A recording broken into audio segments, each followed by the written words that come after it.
Hello, and welcome to Rhapsody. This episode, from Russia, with fun. This episode, we take a look at, well, Tetris, the falling block puzzle game, which basically is probably the most recognizable video game of all time. Tetris has a pretty interesting history, and I describe it during the episode, so why don't we just go ahead and start and listen to me. You can listen to me talk about it there. Let's go. Yeah, as it turns out that Tetris, when it originally came out, at least when it was exported over here, didn't exactly have the smoothest, it didn't have the most elegant release in terms of people actually getting, people actually realizing what they need to do. Just kind of recount the story. There's probably better, you can probably watch a whole video to go into really intricate details of the bringing of Tetris to the West. But basically just to kind of give you a brief, or kind of to summarize it a little bit. So this game was developed mostly by three people. It's either three or two. But the main person behind it, the one that's pretty much the most well known, is Alexei Pajitnov. He was, at the time, 30 years old. This would be in 1984.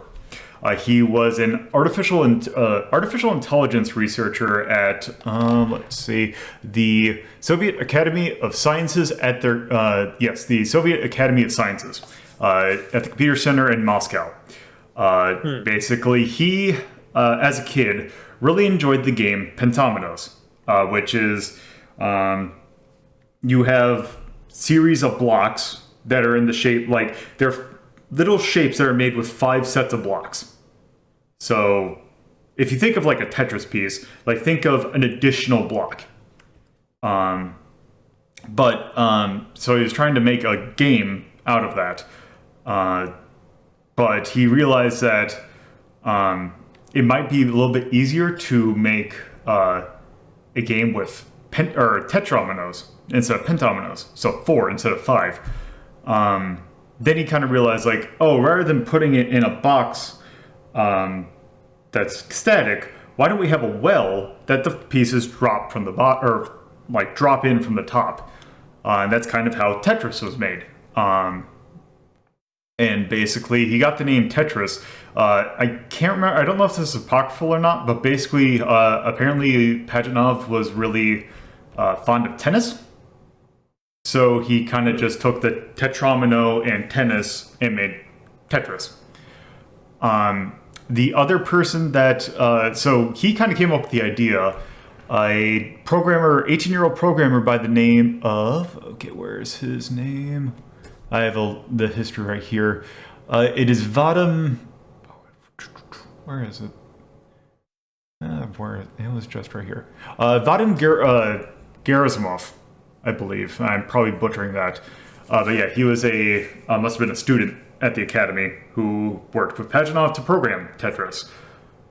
So, that was made for a computer that was the Electronica 60, which is a computer that really did not leave Russia.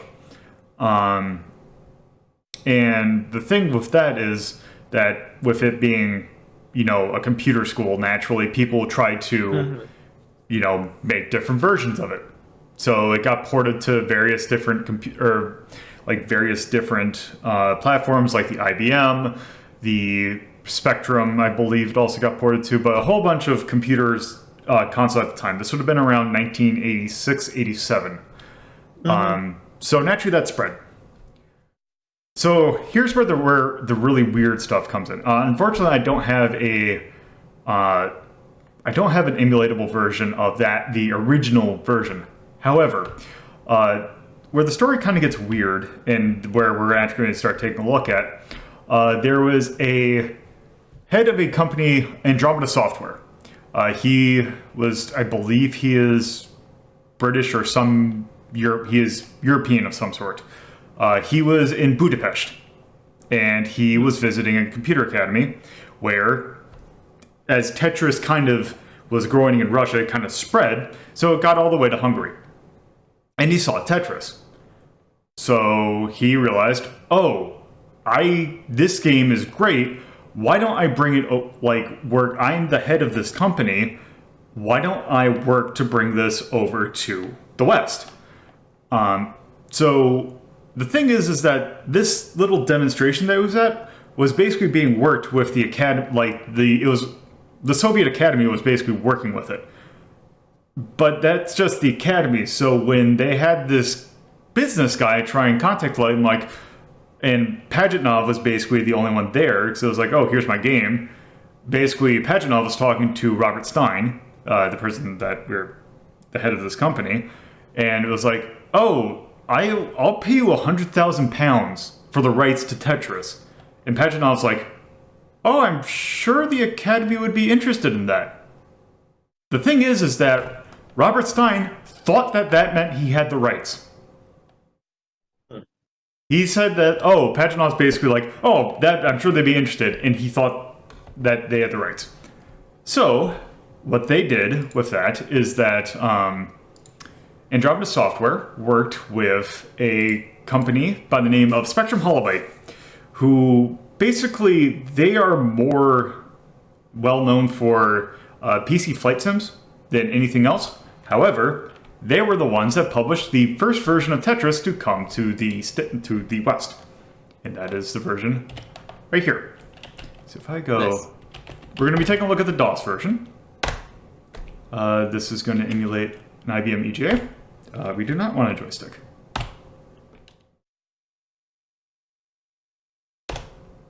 So,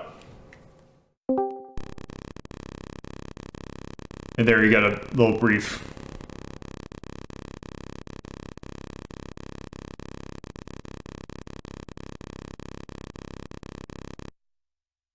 So yes, that is. I believe that is meant to be fake acrylic to be plate Tetris.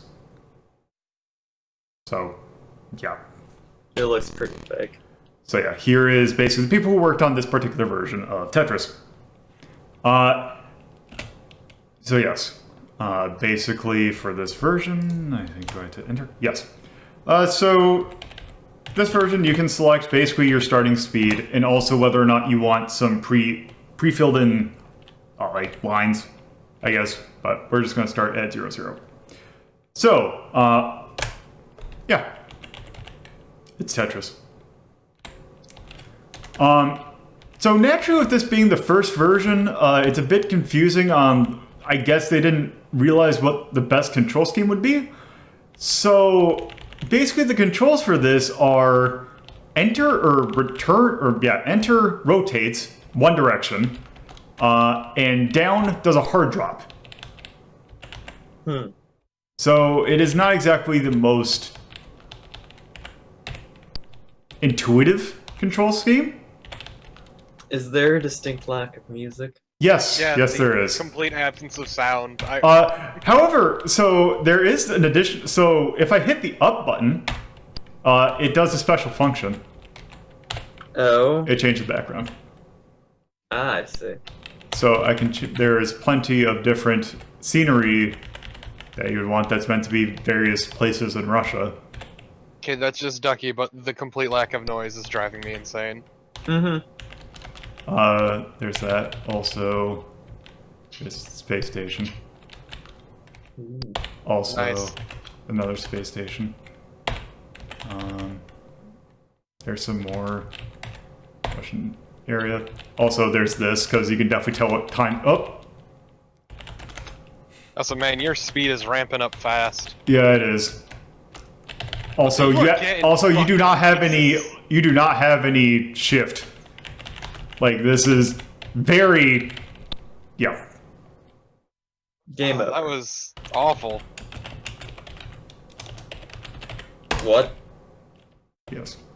So let's take a look at height before... Oh, yeah. So also there is another key that's important. If you were for some reason playing this at work, you can hit escape at any point. And it brings up that. So you can pretend that you're staring at a blank screen that you're going to do some coding on. So, there's also, I don't know if it's random, and it was doing this before, but it would bring up a fake spreadsheet. That's so stupid. Like Leisure Suit Larry did. Let's just take a look at some of these backgrounds. God forbid. Oh god, that's also increasing the speed for some reason. Oh, is that why it started going super fucking fast? Okay. Okay, that's a thing. Yeah, it's really good and not bad. Top 10 comrades. Just tie your speed key to your background key. You know, I do not want to try again. So yes, that is the first version of Tetris. Fuck that.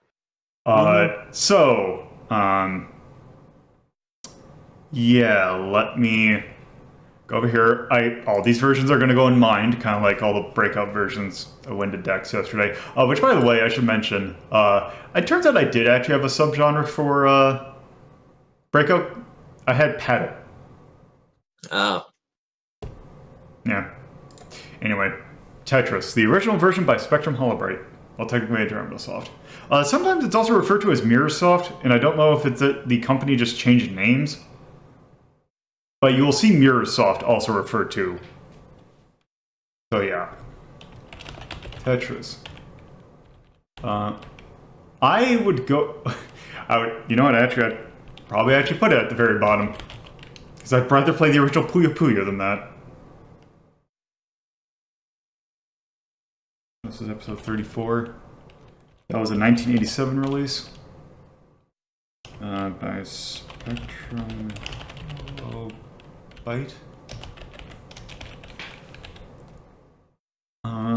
For the PC, it's definitely a block. It is about as atonal as you can get. The tone is Russia, thank you. I don't have a Russia tone. Mm-hmm. Sound, there is none. Like, there literally is none.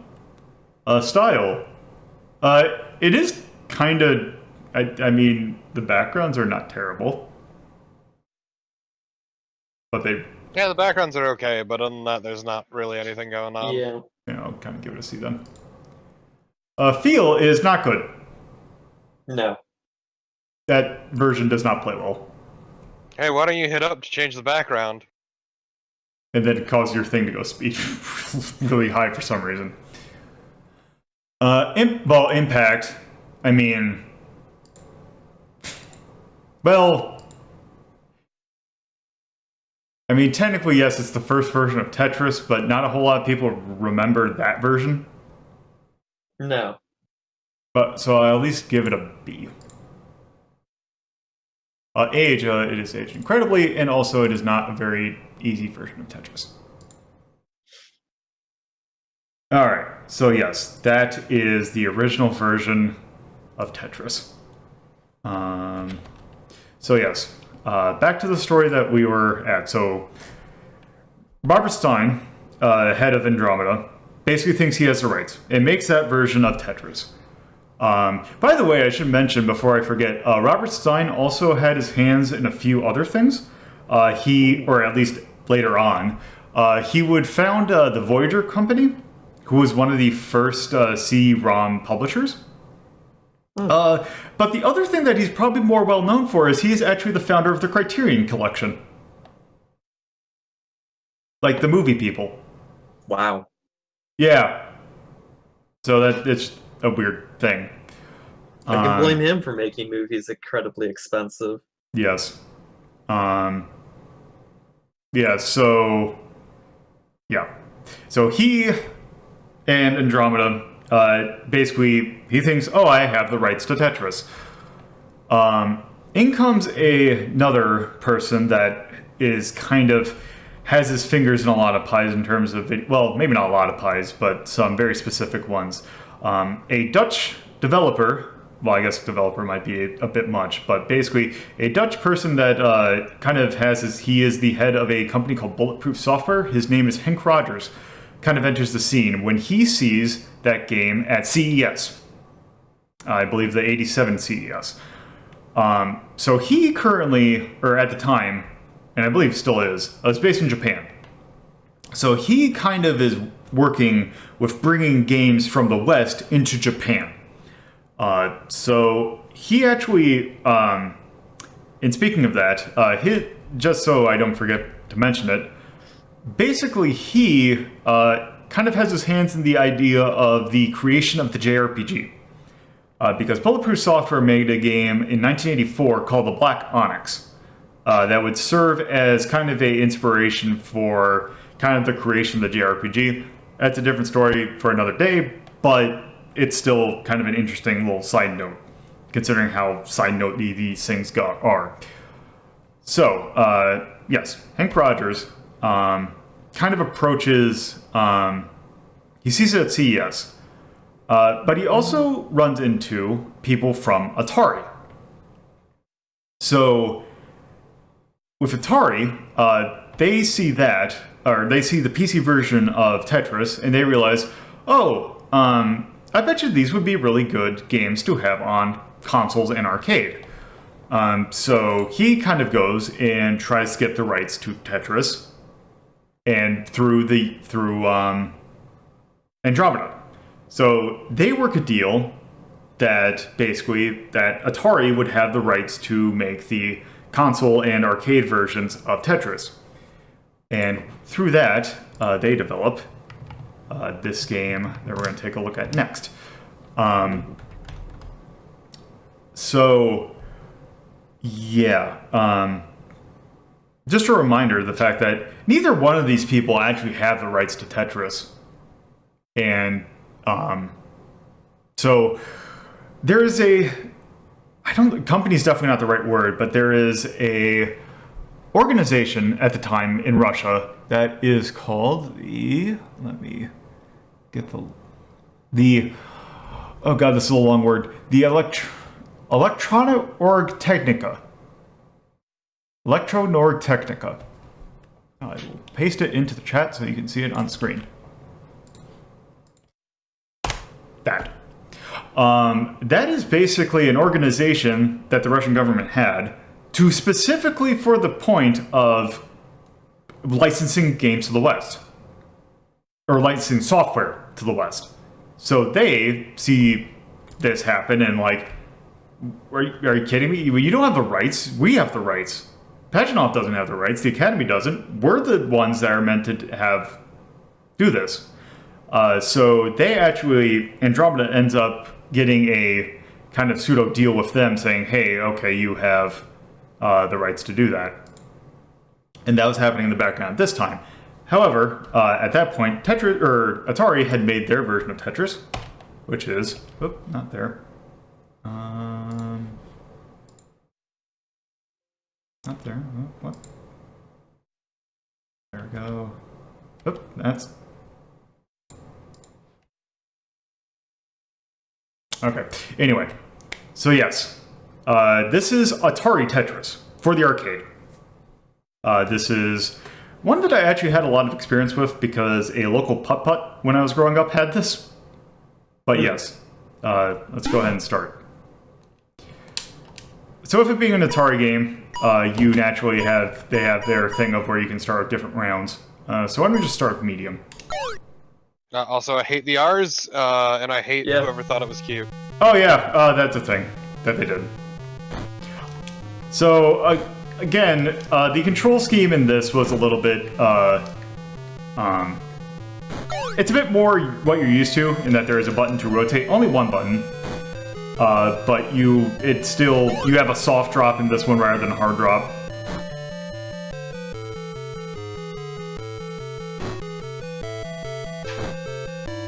Also, music. Yeah. Finally, after all these years.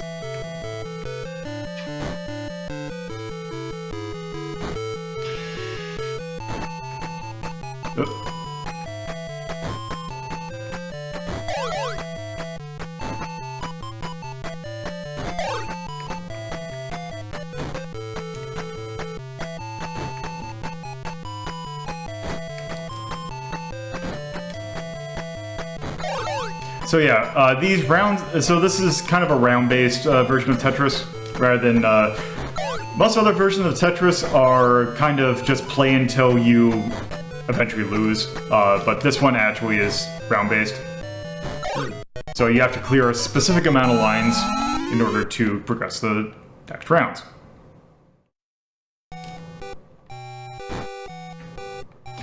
Also, the music changes with each round. Some of the music, I believe some of these are original composition, but some of these are also Russian folk music.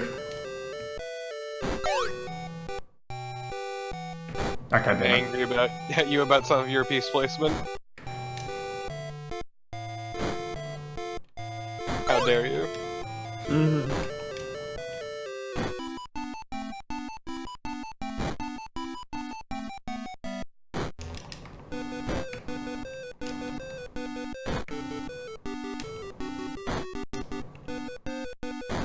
Also, what's nice with this version is that they have the stats at the right.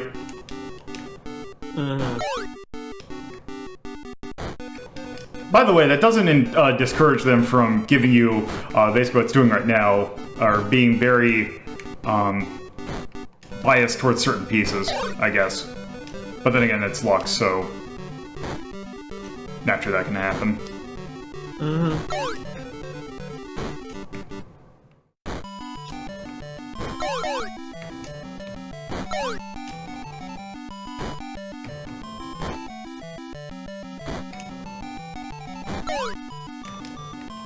Okay. There is no, there is no, I forgot what the term is, but basically, when the piece hits the floor, it hits the floor. There. Let the Tetron You did it. hit I'm the so floor. proud of you. Let's try this round. Wow, this one's actually a lot better than the previous one. Crap.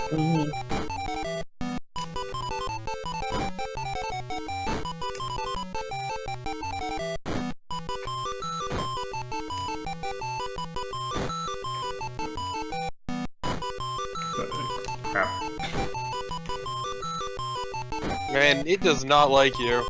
No, it doesn't. No. Holy fuck, it is screwing you hard. Yep, and God,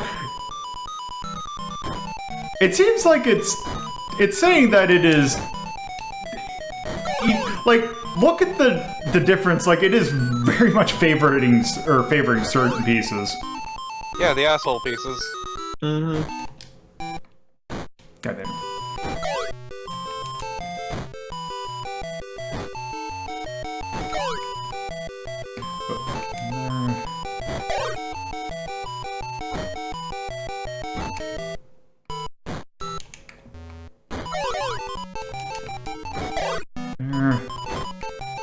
Ooh, 5 more lines.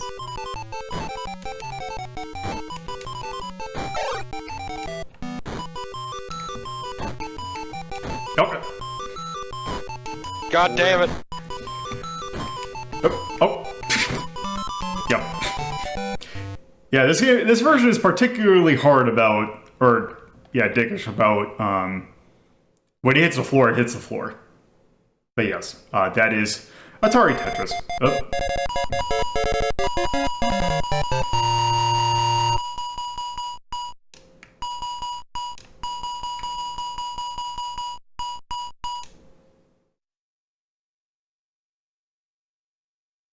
Alright.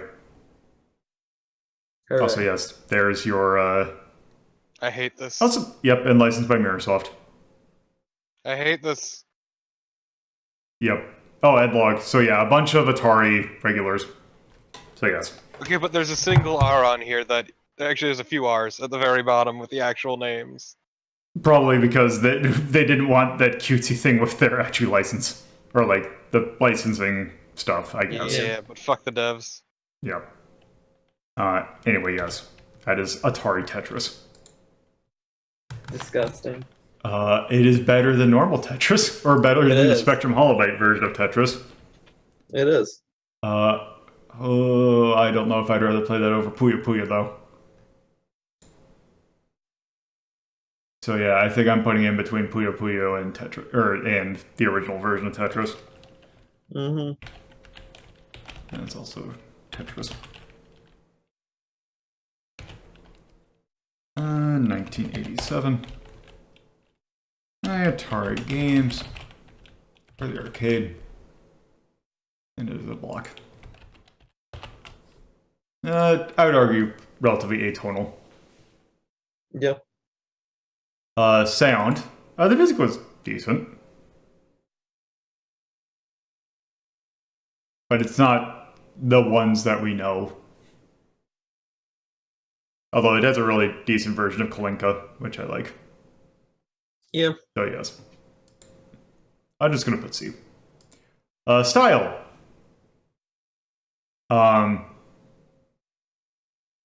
It Bad had for the some... terrible backwards R's. Yeah, that... Thankfully, you don't have to read much, but still, that is kind of annoying sometimes. It's not even, like, Russian. It's Toys R Us. Yeah.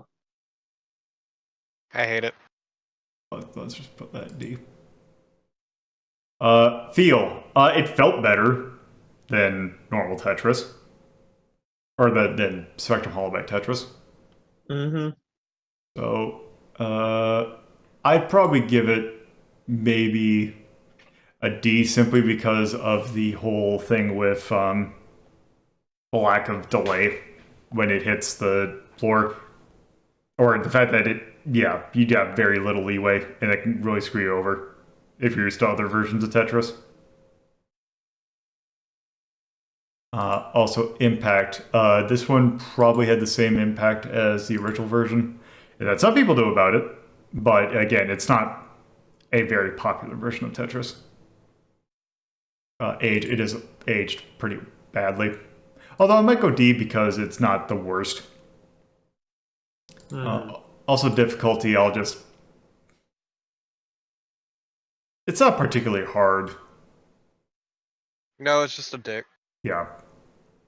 I'll just see. Okay, so. So yes, that is Atari Tetris. So that version of Tetris actually caused another because Atari had let's see, let me go the order that I had. Okay, yes. So, as I said earlier, Hank Rogers, the guy who kind of worked with Atari to get the rights, he, being the owner of Bulletproof Software, we're currently making games for the Famicom. So, naturally, if they're doing that, they probably they decided to have their own take on Tetris. So, yeah, they also made this in 1987, or 1988. I think it might have been 19... Also, I just realized the other one is 1988, because, yeah, all these are going to happen in 1988. So, yeah, the same year that Atari makes their own version of Tetris, Bulletproof Software makes their own for the Famicom, because naturally since they're the CEO of the company had basically worked with the rights, they decided just to make their own. So they did just that. And this actually, oddly enough, is the only version of, here we go. This is actually the only version of Tetris on the NES that is just straight normal Tetris. Also,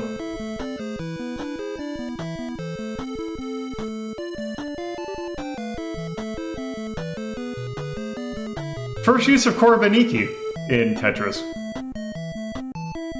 And this predates the use of it in the Game Boy version, so I guess they just happened to like, oh, here's an old Russian folk song, why don't we just go and use this? Also, that is the only time you will hear that is on the title screen. So yes, kind of similar to the Spectrum Holobyte version. You can set speed, you can set height. Also, this is one of the first ones that have different choices in music.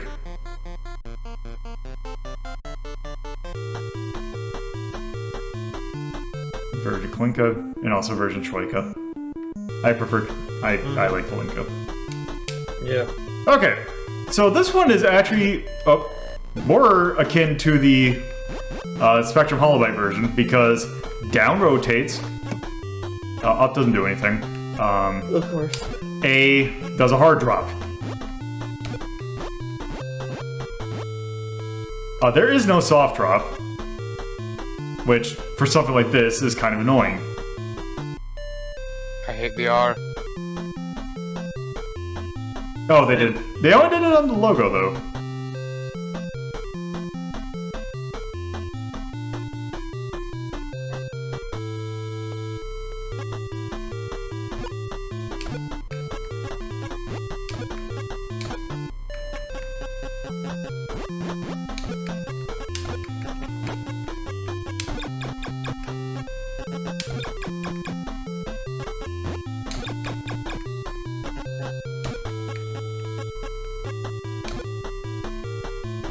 Also, something looks really weird in the next kind of thing. Like, it looks like they're rotated in really weird angles sometimes. Also, it is really, oddly enough, biasing the elbow or the eye block.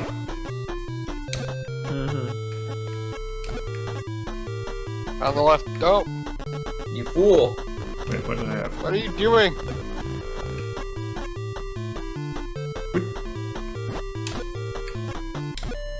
What? What? Oh, You said on the left! no, the Yeah, eye the block. eyepiece. Yeah, Okay. because you had the perfect opportunity to get 3 lines at the same time. Fucked it. You fucked We're it fine. royally.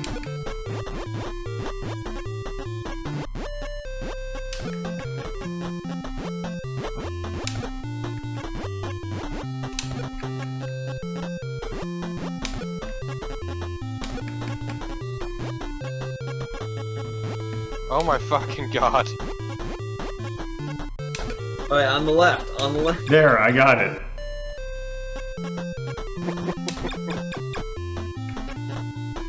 Fucking backseat Tetrising.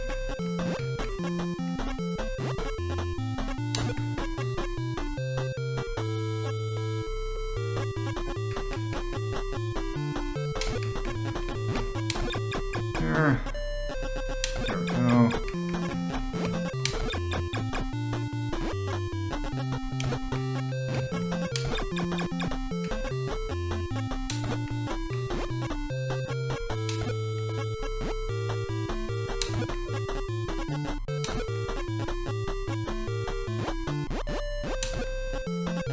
There. And finally, actual Tetris. After all these years.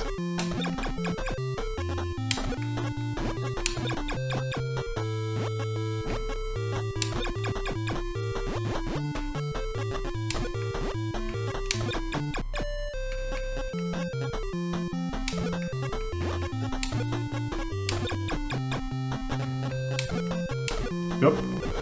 That's also the problem, is the fact that you have to really line it up in your eye up also.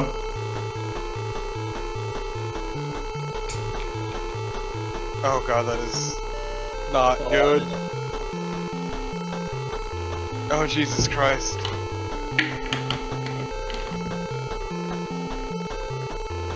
I'll be back when this stops making. There it is. God damn it.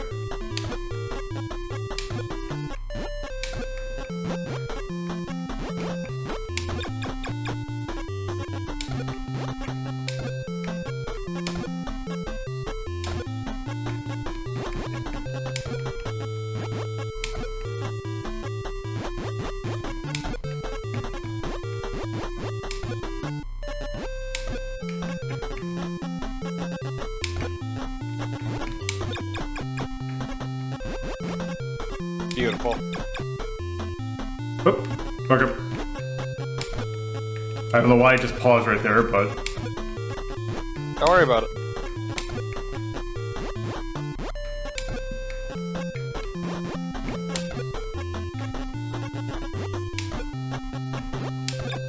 nope. Just blatantly cheating, my god. Also, I wonder, just another thing to actually kind of show off. I'm actually kind of curious about something.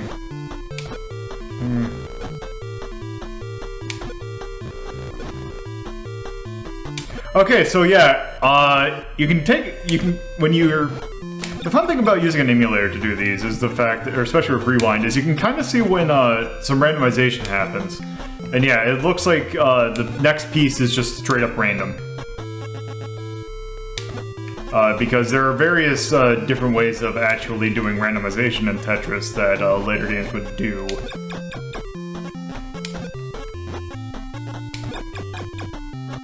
But this one is just looks like a straight up seven-sided roll.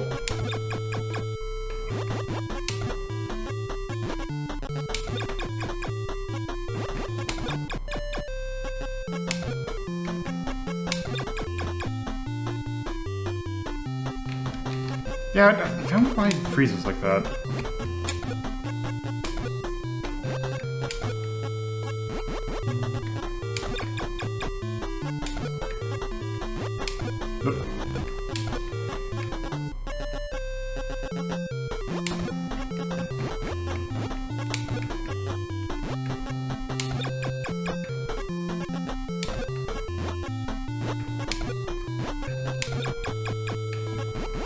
Music is already driving me insane. Yeah, because it doesn't. It is. You have your one choice. It's also a short loop. So yes. That is the original bulletproof software Tetris. It's fucking Tetris. Yeah. Yeah. I would probably say I'd rather play the Atari version of Tetris over that, but not input that above the Spectrum Holobyte version. Seems fair to me. Mostly because the Atari one had a bit more going on, at least. Yeah. And also different music. Mm-hmm. Yes. For the NES.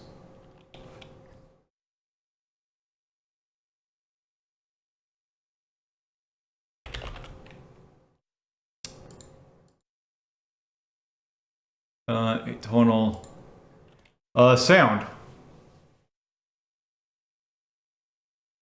The music itself is okay, it just repeats over and over again. It is very repetitive. Yes. So I will put that against it. Style. It kind of doesn't look that great. No, it really doesn't. Kind of bad. Also, the feel does not feel good. I was just kind of dark and muddy. Yeah. Definitely doesn't look nice. So, also a fun thing about the impact of this game. So, eventually, I'll get that to the next game. So, impact. This was probably the Japanese first introduction to Tetris, but it is not probably the version that's most well known as one of the first. So, I might even just put C for that one. Age, this one is age, not great. Also, difficulty. It actually is rather easy if you think about it, because the one thing I didn't show off is that if you top out, you actually have 3 lives.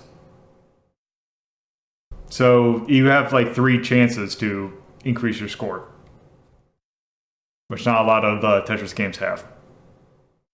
So yeah. Mm-hmm. I will do probably a B there. So yeah. There. Okay. So at this point,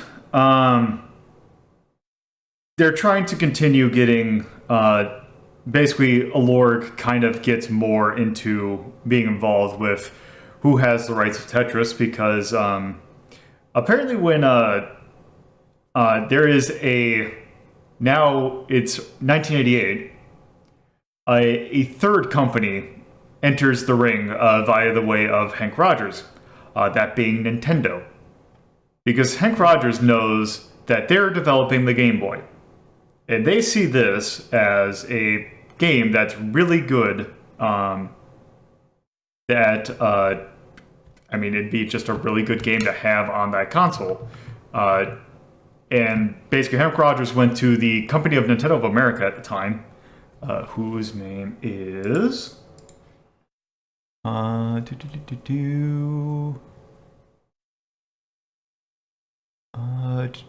where is it? It was right here. It is Minoru something. God, where is it? This article's long. Oh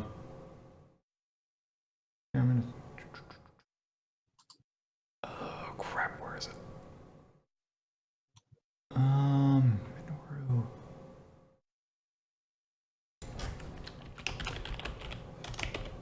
Minoru Arakawa.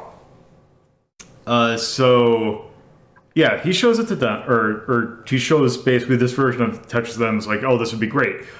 He gets a little confused, or he's not sure because they want to pack the Game Boy with Super Mario Land. But Hank Rogers basically,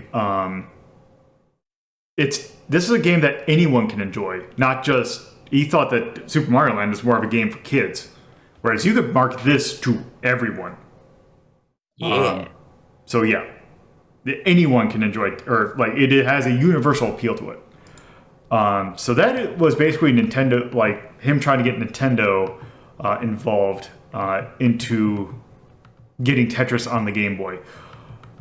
So there is another thing that gets, or I guess would kind of make Nintendo want to get into the whole Tetris thing, because Atari had a console subsidiary that went by the name of Tengen. Tengen's notorious for the NES because naturally it's 1988, so the NES would have existed. Tengen was making games they were making games without Nintendo's approval, which Nintendo really did not like.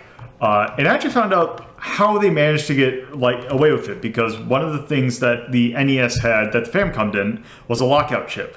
Because if you think about what happened to the Atari and how there were so many unlicensed crap that came out for the Atari 2600, shovelware and porn, they had a lockout chip. So basically, you had to go through Nintendo. And part of the reason why people didn't, or one of the things that Atari had issue with was that naturally Atari or Nintendo would take a cut of it would cost them in order to get games in Nintendo's hands. So naturally Atari tried to circumvent that as much as possible. And the way they did it was actually kind of humorous. Well, humorous and also incredibly illegal. Basically what they did is that they went to the US Copyright Office and said, oh, hey, we're in a copyright infringement suit, and we need the code for the lockout chip in order to prove that we are being infringed upon. They weren't being infringed upon by anyone. In fact, they were doing somewhat of the infringing themselves. So they got the entire source code for the lockout chip. So they were able to engineer a way to bypass it. And they made various NES cartridges. They ported some games to the NES without Nintendo's approval. One of them being the game we're going to take a look at right here, once it loads.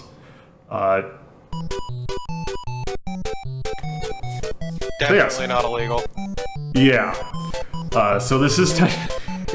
it's this version of Tetris, the Soviet mind game. Also got... That's a good name for it. Also, I hope you like the backwards art, because it doesn't... Well, not so much, but yes. This has actually a lot of modes for a version of Tetris. Namely, it has a really weird mode that, I think there's maybe a handful of Tetris games that have this, but they have a cooperative mode where you have a wider than normal well that two people are filling up at the same time. Also, it has, also you can do the cooperative mode with the computer, and you can also, this is one of the first ones to have a versus mode. So I'm just do for one player.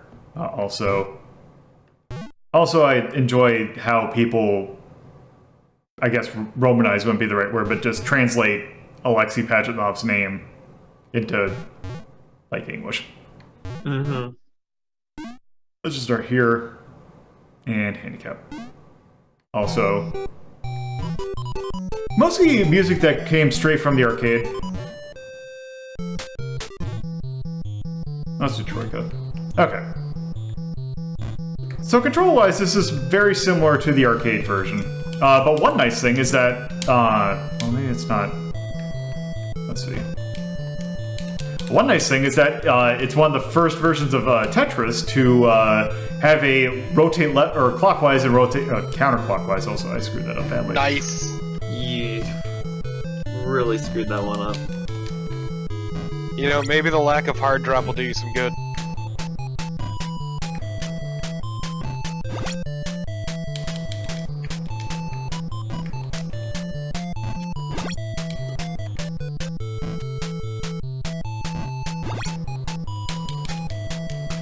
Also, I do like the listing of line type. Well, clear type, I should say. Mm-hmm. Oh, the little animation. Yeah.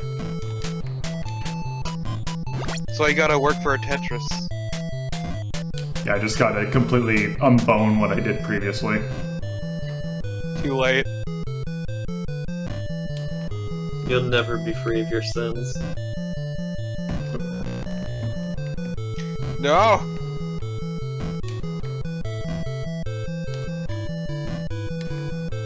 It's great, because you're gonna need 2 line pieces. Triple.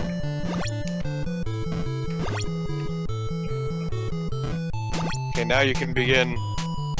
Now you can begin.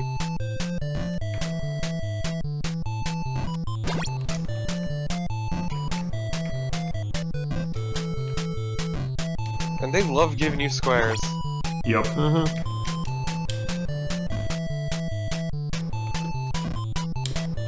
They also love giving me T-pieces. It's great, because once again, you're gonna need 2 line pieces. There's one. Like there. Tetris. It begins! Yeah! That's the good shit. Mm-hmm. What's also interesting is on the right side, you can actually see the spread of his pieces. Yep. Yep. Yeah, you're... There.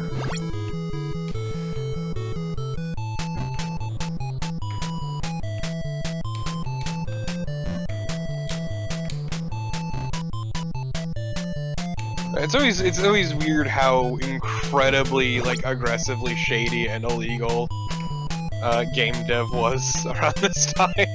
Yeah.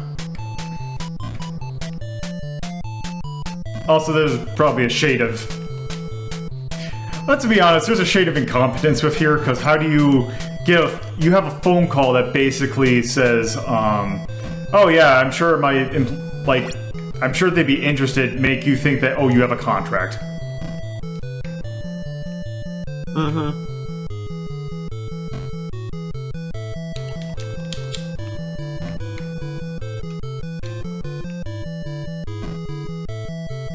It wasn't the greatest way of doing it,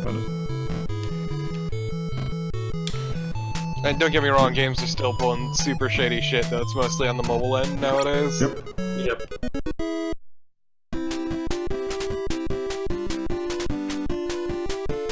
Amazing. I hate this. It's just like the ending of Street Fighter 2 for Zangief.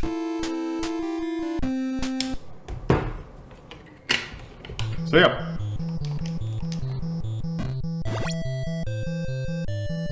And yeah. Why don't we go ahead and do this? Because I kind of want to see how this is going to work. Let's try this cooperative mode.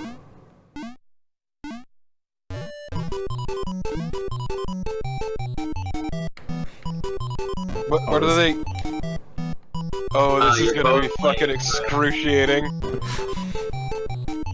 Oh, sweet Jesus. Oh, this is rough. It can't make up its mind! It got...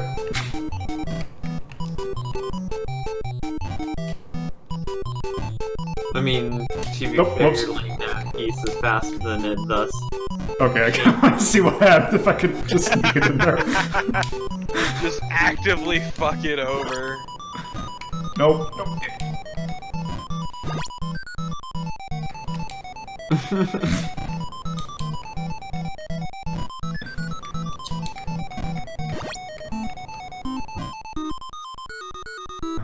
Nope. Excuse me.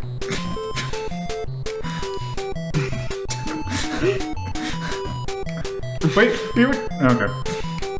Wait. Nope, nope. Over there. Nope.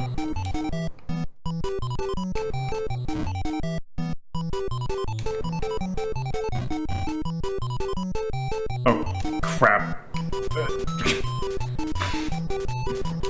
Okay. There we go. Okay, sure. Mm-hmm. There we go. Nope, mine fits better there. Nope, what are you... Okay. Great. You fool.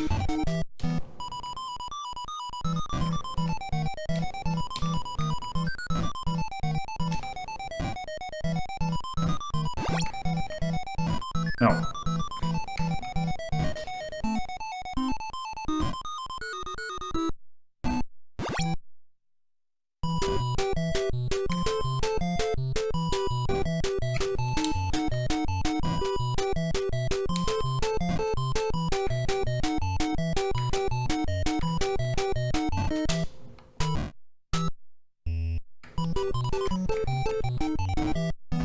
Oh.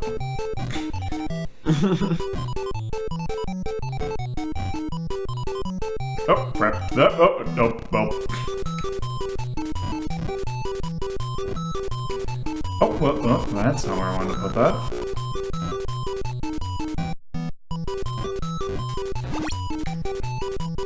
Nice Tetris.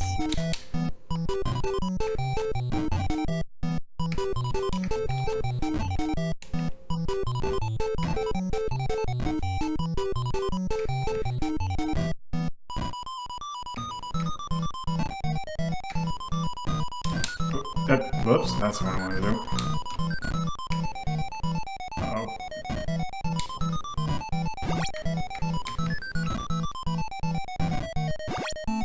Okay. Oh, no.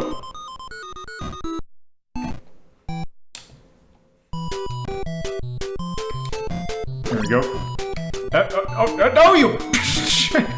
I appreciate the computer actively fucking you up. Oh, no. Uh-oh. This ain't good. Oh, no. Like, if you lose, Whoop. it's because of that fucking computer. Yep. Nope, nope.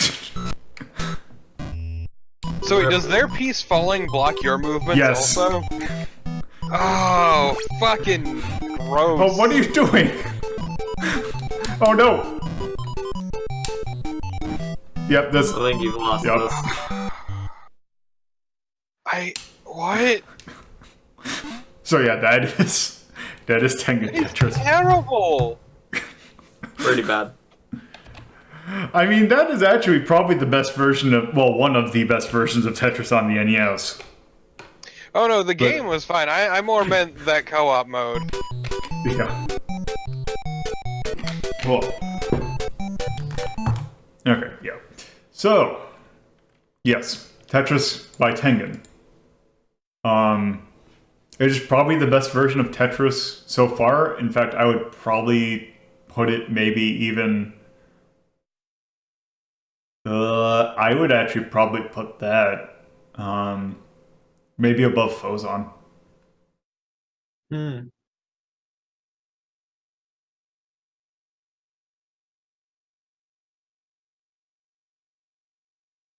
What was that again? Oh yeah. No, that sounds good. Yeah. Intelligent Cube, too good though.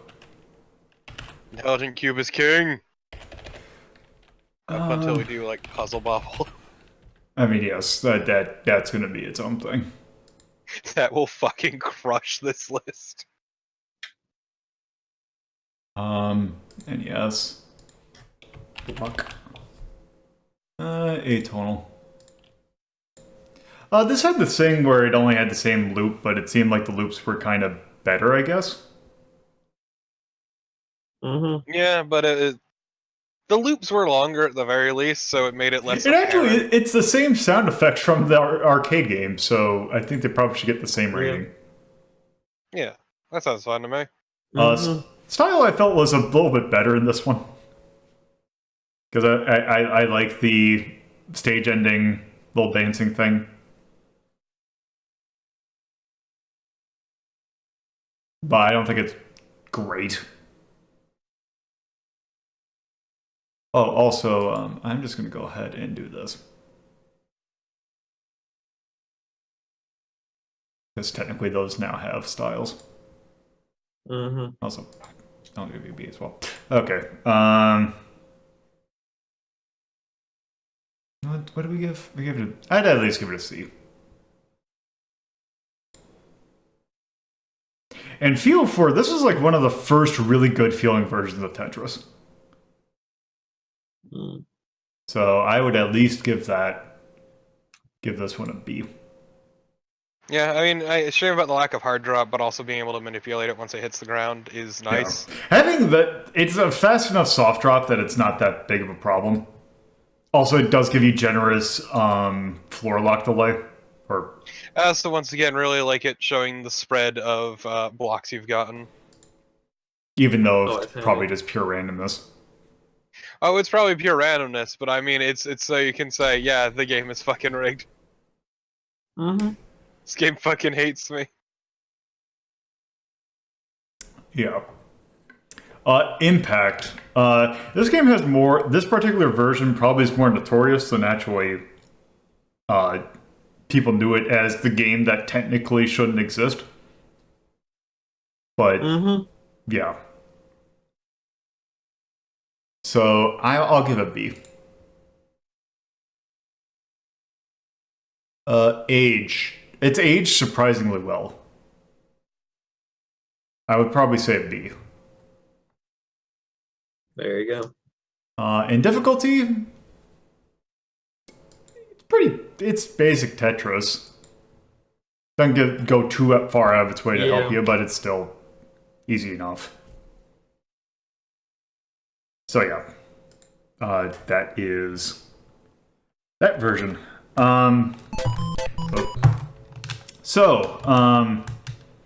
Naturally, other companies kind of wanted to be involved with making versions of Tetris. Namely, SEGA wanted to get their hands in the ring. So they went and also, since they saw that, Atari made their arcade version of Tetris. I guess, I don't know if that version had a Japanese release, but it seems like SEGA went and talked to Atari because they got the license. This game actually has the copyright from Atari, or specifically Tengen, in this version of their game, which I find kind of interesting, thinking that this actually is an arcade, so it would have been Atari. But yes, this is SEGA's attempt at Tetris. This game only came out in Japan, actually due to the various licensing reasons. But yes, this is an arcade game. This would eventually, I believe, not be a launch game, but it came up pretty soon after the launch of the Mega Drive. So let's go ahead and start.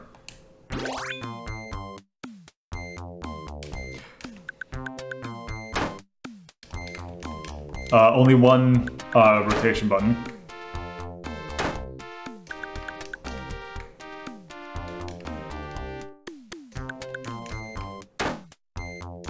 So a funny thing about this version in particular, You remember how you were saying, like, oh, this game is random and that it could potentially just be rigged? SEGA Tetris is actually, or this particular version of Tetris is notorious for the fact that it doesn't have randomization. When you turn the machine on, the pattern that of pieces that will appear every time you turn the power on is exactly the same. It is entirely predetermined.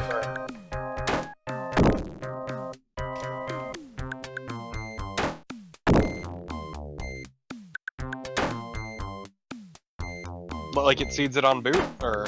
I forgot exactly how it does it, but yeah, whenever you start this version of Tetris, this order of the pieces will be exactly the same.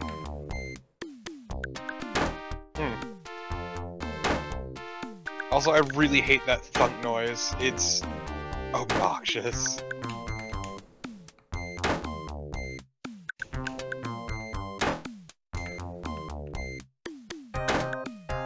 Oh my god, that is awful.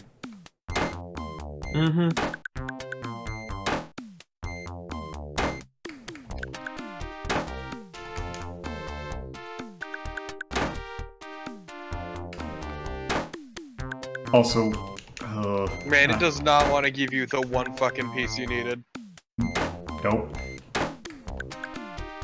Yeah, maybe one day you'll get a line piece.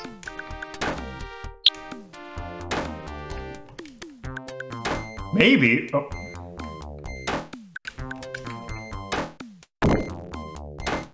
There we go.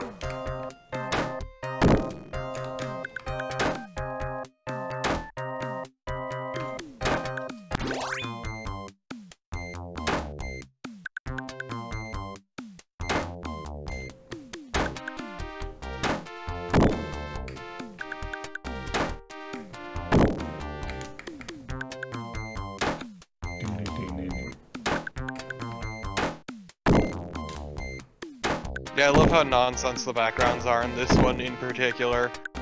Yeah, yeah. Like, they did not give a shit, holy hell. Whoop. There we go.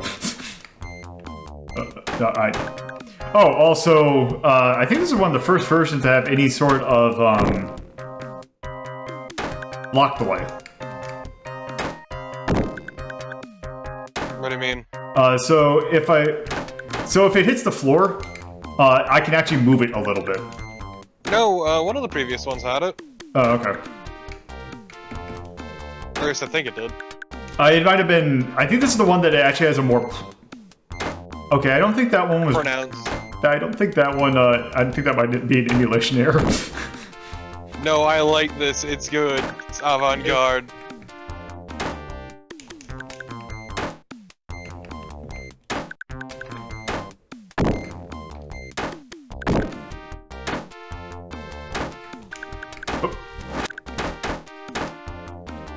So what is this for?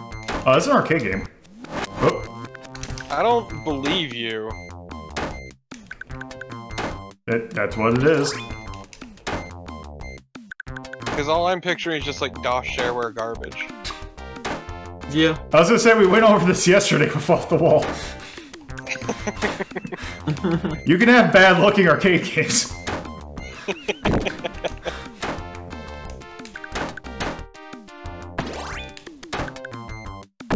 What the fuck is this background? I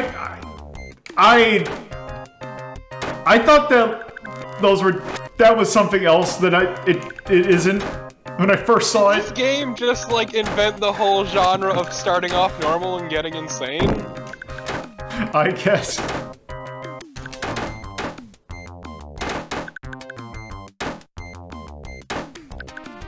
Like, is this gonna become about Satan worship or something? I don't know. Oh.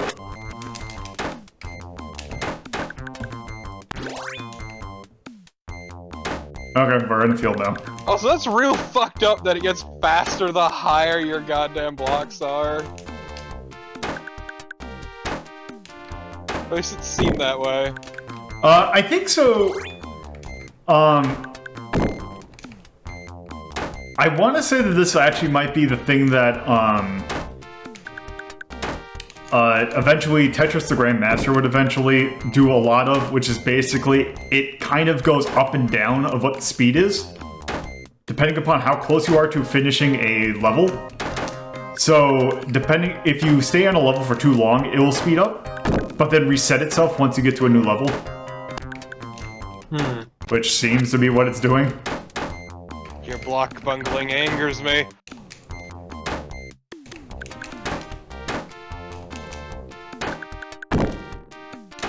Okay. Also, the problem is you can't... Getting to the edge is getting kind of annoying. Yeah, it doesn't seem terribly kind. Also, it really just loves giving you large groups of line pieces and then starving you. Yep.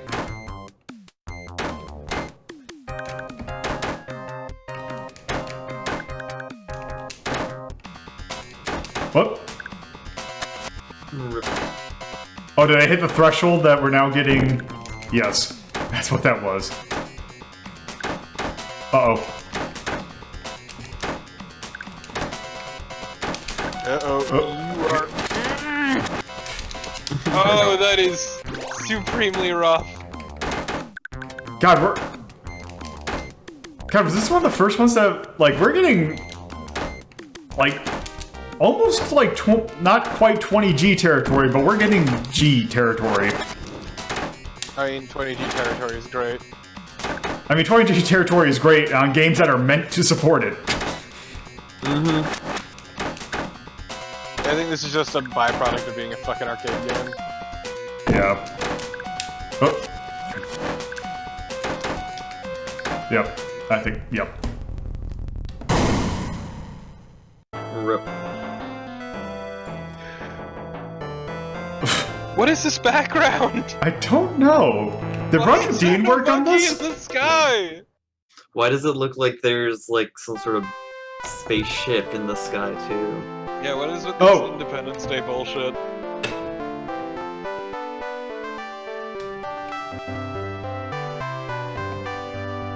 What is this fucking game? I don't know if you can tell what this music is. No, what is But that sounded like a rendition of the Soviet national anthem. Good. Oh, yes. So let's see what other... Does it... Oh, it just goes through them. So yeah, why is there a monkey?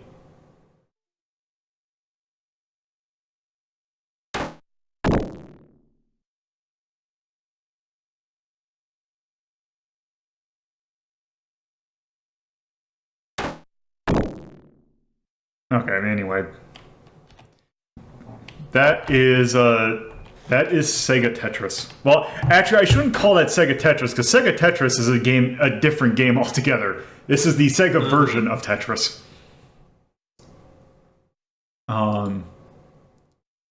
So yeah, I don't... Like, I would probably say that that's better than, say, the Atari version. But I would probably put it somewhere in the middle. Like, I would say the Tengen version is probably the best version we've taken so far, but it's better than the Atari version. Like, I would probably actually play that above original Puyo Puyo. Yeah. Yeah. So, in between Eggerland Mystery and Puyo Puyo.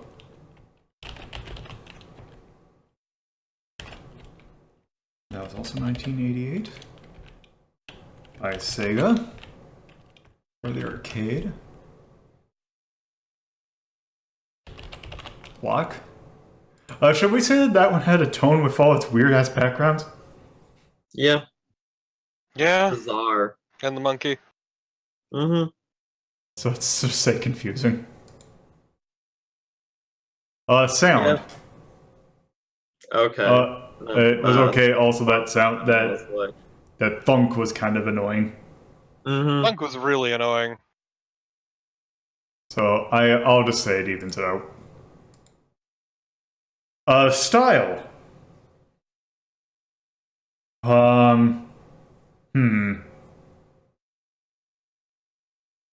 why is there iguanas in a cult gathering in the background? I don't know. Why is like New York being fucking attacked and on fire? I don't know. Why don't we just put C and call it a day? Yeah. Feel. For a single rotation, it didn't feel that, or it felt decent. It's like, it could feel better, but it actually, like, the rotation thing's kind of annoying, but other than that, it felt pretty good. There you go. Other than the whole, I think this game's probably more meant to be done on a joystick rather than a D-pad, but still. So I would say B. There you go. And then Impact. This was pretty big in Japan because a lot of Japanese versions of Tetris tend to more be influenced by the Sega rendition than, say, any of the Nintendo ones. In fact, I think the official rotation that is used now for Tetris games is somewhat based off of the Sega rotation system. If not, no, well, or at least the Sega rotation system still somewhat is in play, if I remember correctly. But yeah, this has left its mark on some developers. But still, I would say probably B. Age. It's a very basic rendition of Tetris. Yeah. So I'll probably say C. In difficulty, I would just say it's Tetris. Because yeah, it gets a little fast, but naturally Tetris normally gets fast. It's still pretty manageable. So yeah, that was Sega's version, or hand at doing a Tetris game.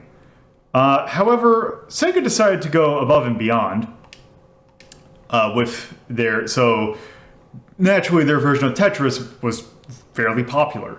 So they wanted to make, like, more different versions of Tetris so that, you know, keep that money coming in.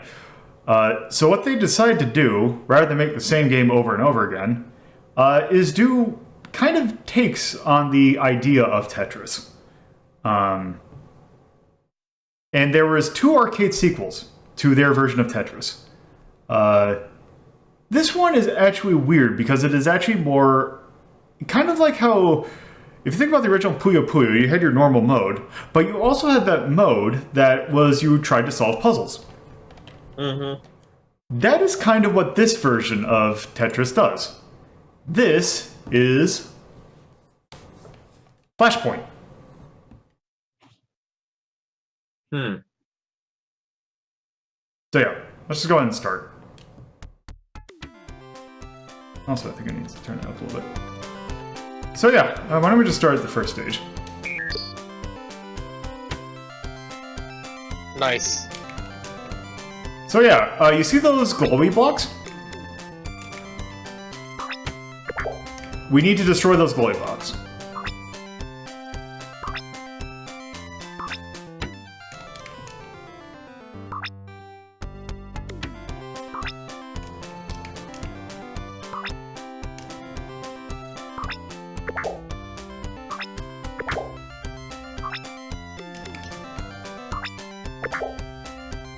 And yeah, and then they clear the round.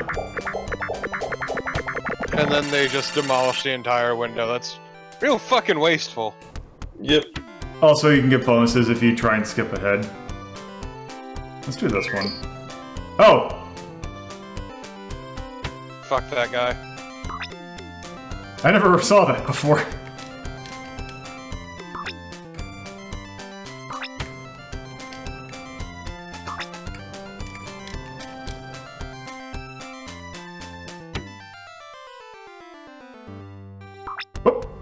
Oh, actually, that's not terrible.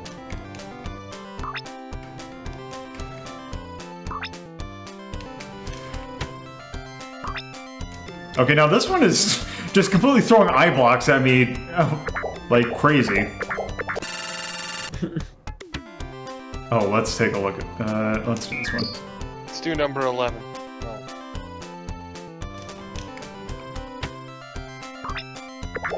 I appreciate that the entire point of these is intentionally fucking up. Yeah, it's kind of a neat. It's kind of the thing I like about these puzzle modes is the fact that it forces you to have think about the game itself differently. Just playing sloppy on purpose.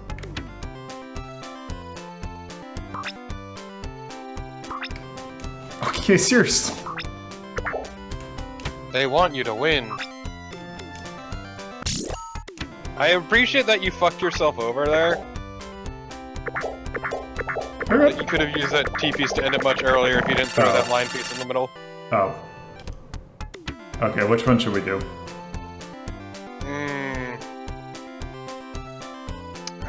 Let's go with 14, why not? Okay.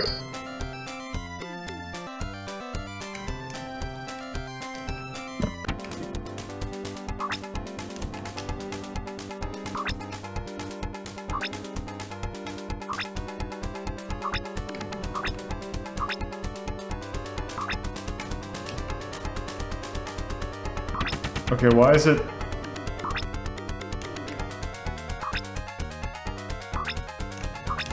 Just to fuck with you. There. Yeah. Okay, now... Just demolish the whole thing. Now which one? 21 seems like it's gonna be a time. Okay. Gotta thread that needle, fucker. Now there's another problem that you might see is the fact that there's a little space to the right of the glowy block. So I want to there.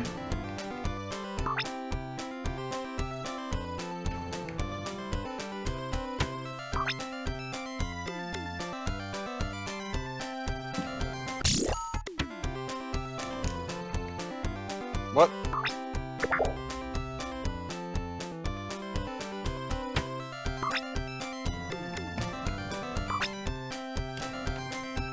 Oh. I'm glad you realize what was wrong with what you did. Nope. That also. Yeah, this is pretty sufficiently borked. Yeah. Yep. Rip.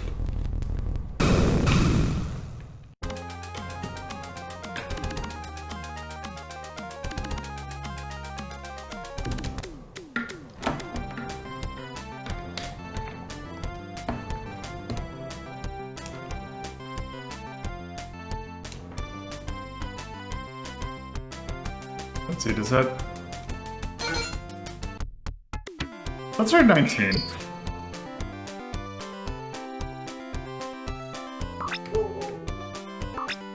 Coward.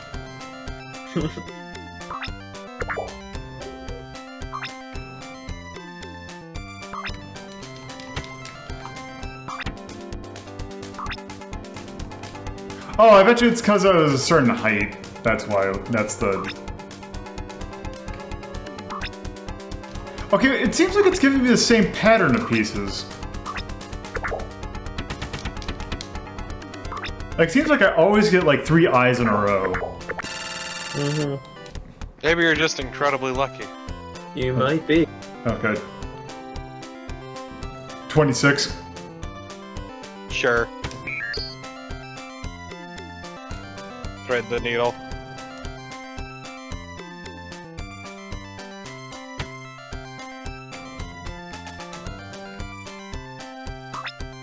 Naturally, that's not gonna work.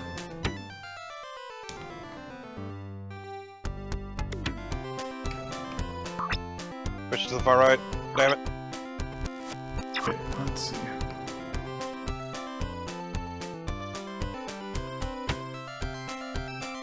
I meant the green piece. Oh, got it. Oh. Because you could have pushed the purple piece to the far left and the green piece to the far right. Oh.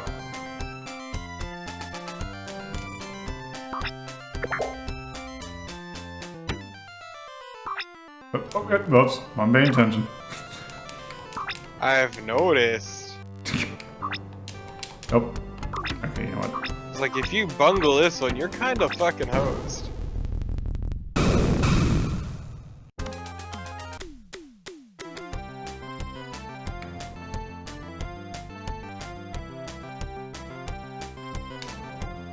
Okay, so yeah.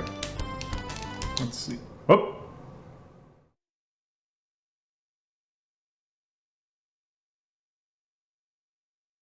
Yep. So yeah, that was Flashpoint.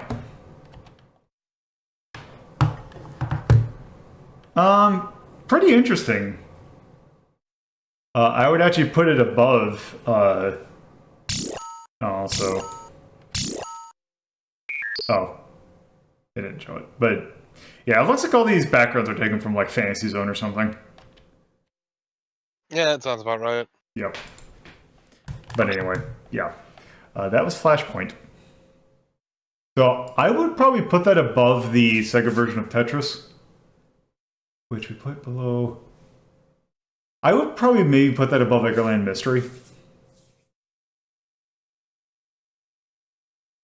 But I'd say I'd rather play Wrecking Crew than that. Same. Okay. 5. Flashpoint.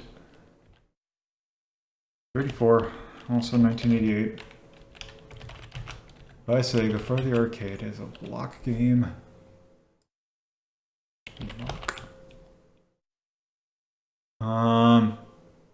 It actually kind of seemed like it was going for a more cutesy tone than that, or the normal.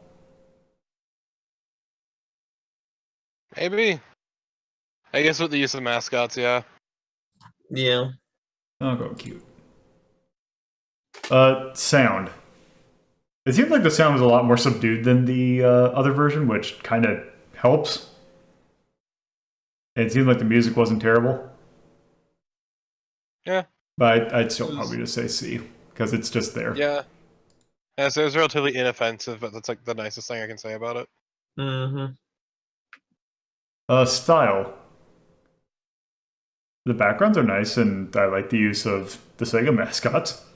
Mm-hmm. Yeah, sounds fun to me. I'll go B. Feel. It felt like the arcade version of Tetris, or the Sega version arcade of Tetris. Yeah, anyway, B. Impact, this definitely did not have any of the same impact.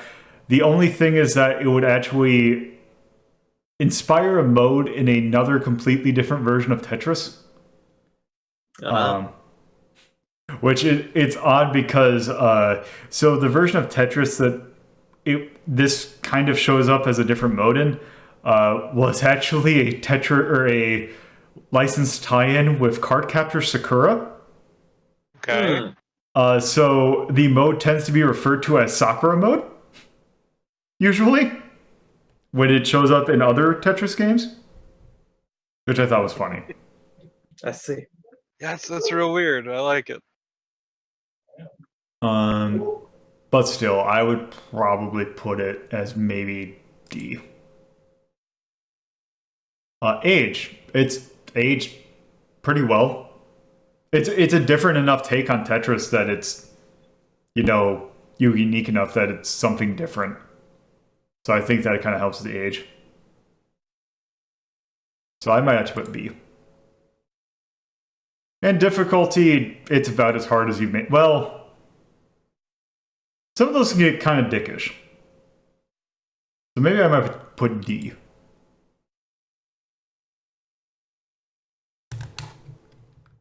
So yeah, that is Flashpoint.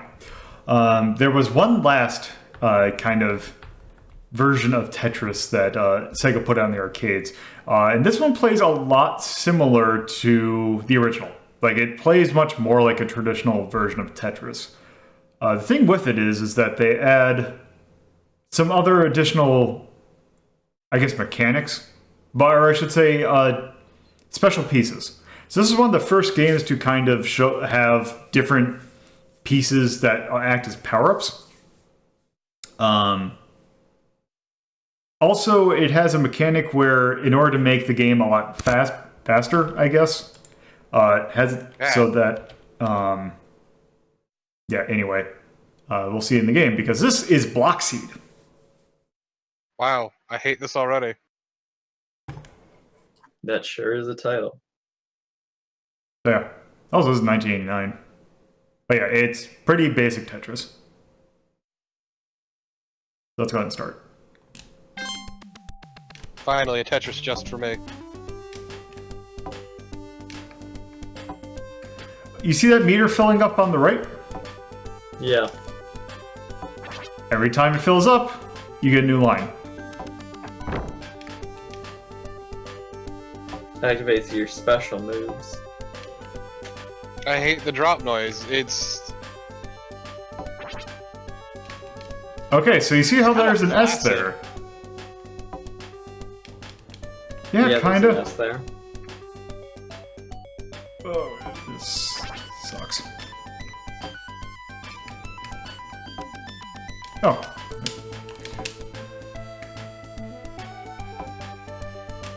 Man, a line piece sure would be nice. There we go. Oh, So you're not getting any of those pieces you want, motherfucker. up here we go. Ah, 4. There. So 4 lines got cleared. I see. Man, I can't believe that this is the precursor to the single best Tetris game there's ever been. Yeah, kind of. And this is the first big one with power-ups. Yep. Oh, God, I hate this fucking drop noise. It's oh. Alright. just so incredibly lackluster. It's not even offensively Oh, bad, yeah. it's just boring and bland. Okay, so bomb. Let's go right here. Wow, that was pathetic. Mm-hmm. Yep.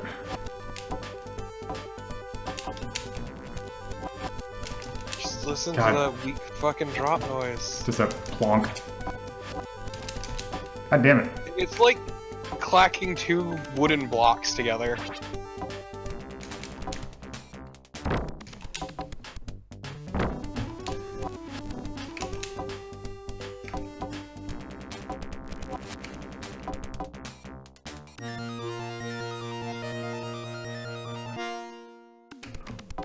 Look, Axe, I'll never get over how much I dislike this fucking noise. Oh! Man, this background though is real good. Oh! This fucking tree weasel. I will forever love, like, old Tetris games and their random backgrounds. You know what, actually, let's try this a different way. Oh. So I'm trying to, I want to show off all the different power-ups.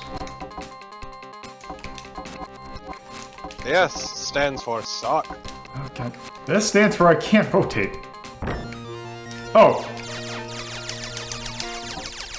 What? The satellite! No. Why would you do that? You're damning yourself!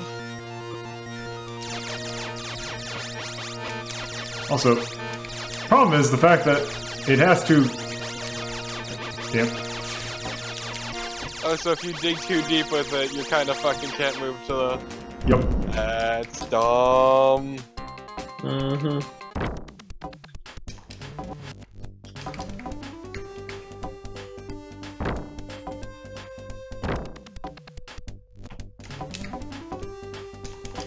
Oh, there we go. Okay. Oh. Fine. That.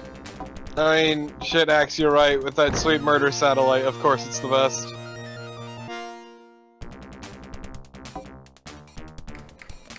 Just gonna dig deep into the earth. Oh, it breaks everything above it? Yep. Oh, Huh. that's handy, I guess. Yeah, you get... The problem is that you get to a point where you can't rotate. Also, I think I need to start a new 'Cause game your in shit order to moves show too off. fast and... Mm-hmm. ass. Okay, let's continue.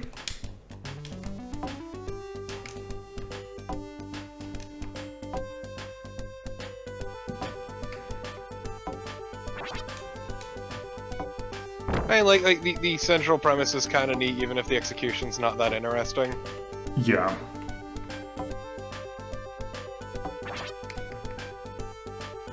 Like Tetris with specials is a neat idea. It Mhm. does get better used in later games, but this is relatively like unambitious with it. Oh, actually, let me...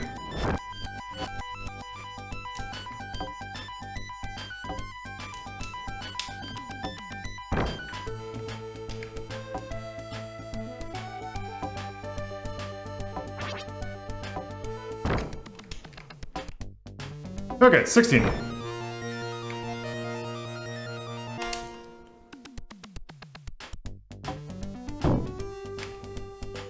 Jesus!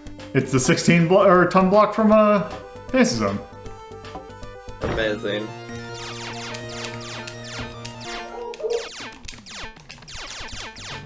Also, so this is like infinitely more useful the lower your Yep. blocks are. Problem is that It looks super squirrely. you have acceleration issues.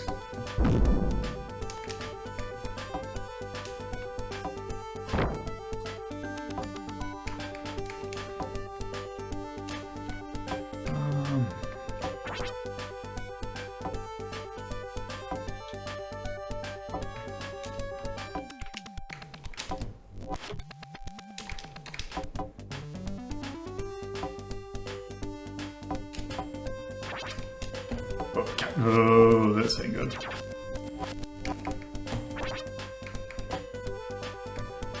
Okay, game. Oh my fucking god! It really likes giving you this one. Yep. Nice. So what's the 4 do? Oh, okay. Yep, that. That's actually probably like the most useful one. Trying to see if it gives me F, that'd be best. That's just the last one I need to show off. Which? Hey, speaking of the devil.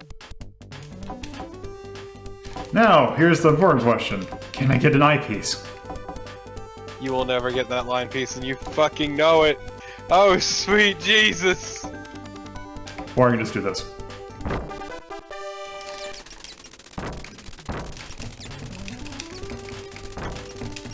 Okay, that's actually really good. Yep. It's flicky. I know who it is. I'm just saying. How dare you? How dare you tell me a thing I know? Okay. Okay. Yeah, you are reaching some speeds. There, oh, goddammit. Man, I'm amazed at how much Tetris we've gone through so far. And we still have, actually not a whole lot left. Although, yeah, this is pretty much... Oh.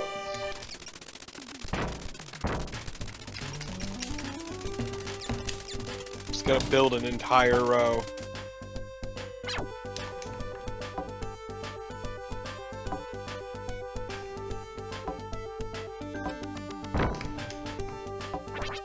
And these power-ups just kind of run the gamut, don't they?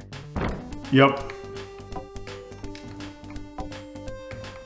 Because, like, some of them are really fucking good, like Flicky, and others are the satellite. Yep. Well, the satellite is just more, situational. So, the satellite is incredibly situational and functionally worthless if you're too high up.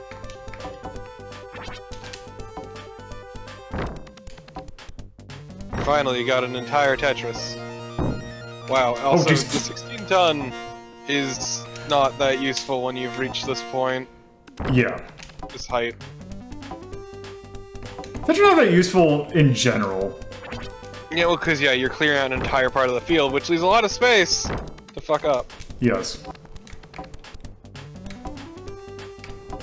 Oh my god, this is fucking rough. Holy shit. Plus it gives you none of the pieces you want. Seems really good about that. Yeah, it's an expert at denial.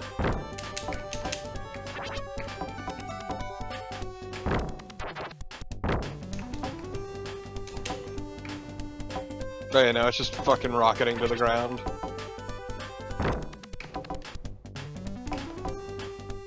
Which, yeah, this is why block delays are needed, is for games like this.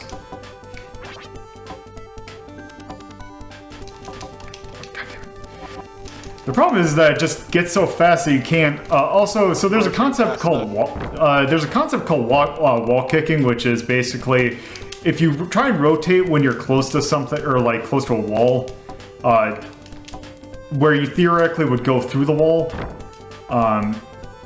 Most games will actually have mechanisms to make it so that it kicks off the wall. This one does not. Also, that is. Yeah, I think you're done. Yep. Oh, bright side, you managed to get through 70 lines.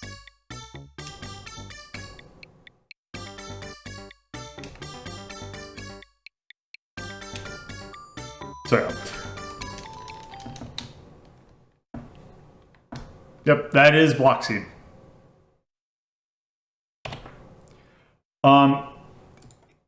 It's both good and kind of bad in the fact that it's a very early version of Tetris that will get really quick. The problem is the fact that it is kind of mean about it, and it kind of doesn't feel like it was made for that in mind. But still, it is a pretty decent version of Tetris. Which I'm debating about whether or not I should put it above Flashpoint. Because I think it either goes above or below, or it's the same tier. I mean, mechanically it seemed more interesting than Flashpoint, even if Flashpoint had the puzzle levels. Yeah. Yeah. So I might put it above Flashpoint.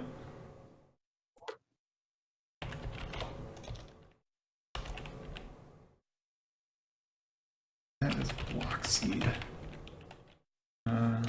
For 1989 by SEGA. For the arcade. Block. I'd say that one's atonal. Yeah, though some weird-ass backgrounds again. Yeah. That I'd still say it's kind of C. Style, I'd probably actually give it kind of the same things that I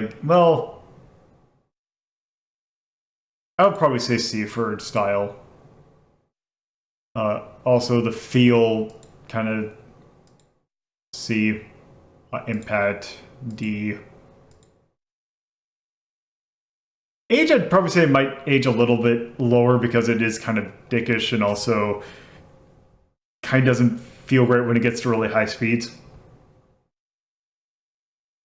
Yeah. And then difficulty, this definitely is more difficult than normal. Like, I feel like block kick and high speed don't go well together. Yeah. So yeah, that is Flashpoint, or that is Bloxeed. Which reminds me, did I put 1989 for the Tengen release? No, it's 88. That was all for the Tetris variants that SEGA put out. However, as I mentioned, Nintendo wanted to get into it. Namely, because yes, they were they wanted to put it out for the Game Boy. So apparently what happened was actually Hank Rogers, the Robert Stein, the head of Andromeda Software, and with no one knowing, Howard Lincoln of Nintendo of America and Minoru Awakawa all went to Russia at the same time. to try and negotiate for the rights to Tetris. As it kind of turns out, neither Nintendo or Hank Rogers really wanted to pay the amount that Alorg was kind of requesting for it, or requesting for the rights. So they went over to Robert Stein. However, what they didn't realize was the fact that he was in Russia at the moment, so they faxed him at his home. So he never got the fax. So they decided, since he didn't respond, they would just give it to Hank Rogers, who in turn gave it to Nintendo. Or they basically, Hank Rogers and Nintendo had a deal, so Bulletproof Software and Nintendo would have the rights to Tetris. With them having the rights, basically, that kind of prompted Nintendo to sue Atari for their creation of the Tengen Tetris. Basically saying, hey, we have the rights to this game. Also, you technically shouldn't be creating these cartridges to begin with because you basically hacked our source code in order to get, or you basically illegally got the source code to circumvent it, so you can't sell these anymore. And basically, Nintendo won that lawsuit. So basically, a lot of copies of Tengen Tetris were destroyed. However, there's still plenty of floating around, and they're actually a lot cheaper than they normally were, because there was a while where they were pretty expensive to get a hold of. They're actually surprisingly common for what, for being destroyed. You can, I'm sure it's not going to be a cheap NES game, but it's not like Little Samson levels of price. Mm-hmm. Unless they shot up a lot recently, which I haven't checked in a while. But yes. However, there is one version of Tetris we kind of have to do. We are legally required to. Yeah. Yep. So, Nintendo launched the Game Boy in Japan, I think it was June 14th, 1989. Which, the Tengen version came out in May, by the way, just to give a timeline. And came out over here, I believe, sometime in July. But yes, the Game Boy version of Tetris was a pack-in for the original Game Boy. And to say it kind of made an impact is a very slight understatement. Once it loads. So yes. This is Tetris. Also, there we go. Yep. We finally got it. Let's just start. Let's start literally the most important Tetris there is. Pretty basic. As a clockwise and counterclockwise rotation. It's pretty basic because once again, yeah, it was a Game Boy pack-in, but also fucking spread like wildfire. Yes. I want to say this is still like one of the most sold games ever made. I wouldn't be surprised.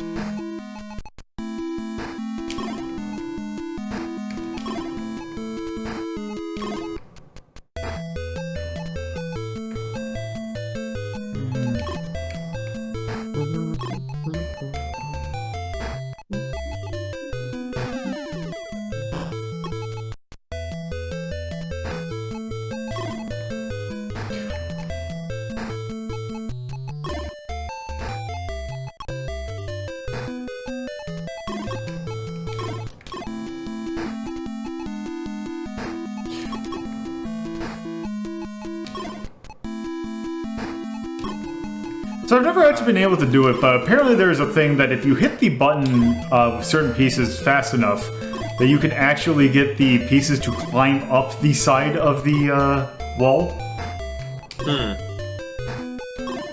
Also, I might be in trouble. Maybe.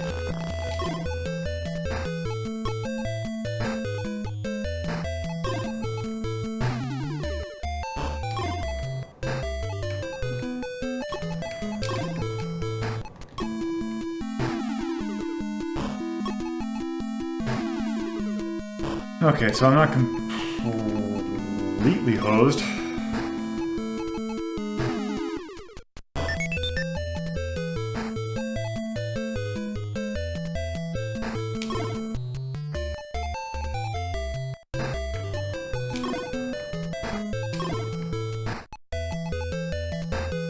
I will forever appreciate how the actual history of Tetris is far more interesting than the games themselves. Yeah. Pretty much. Because it's such a fucking bizarre history. Hell yeah, Tetris. Hell yeah, Tetris. See, you just need to get the die block. So, as of June 2009, the Game Boy version of Tetris sold over 35 million copies. Nice. And that is strictly the Game Boy version. I mean, Tetris on the go. Imagine. You would have to be a complete idiot to screw up Tetris. Oh wait, people do that a lot. Yeah. It's actually pretty easy to fuck up Tetris. Because there's a lot more to making Tetris good than it might seem. Yes. Mm-hmm. Making bad Tetris is easy, though. Incredibly so. As we've witnessed. Yeah.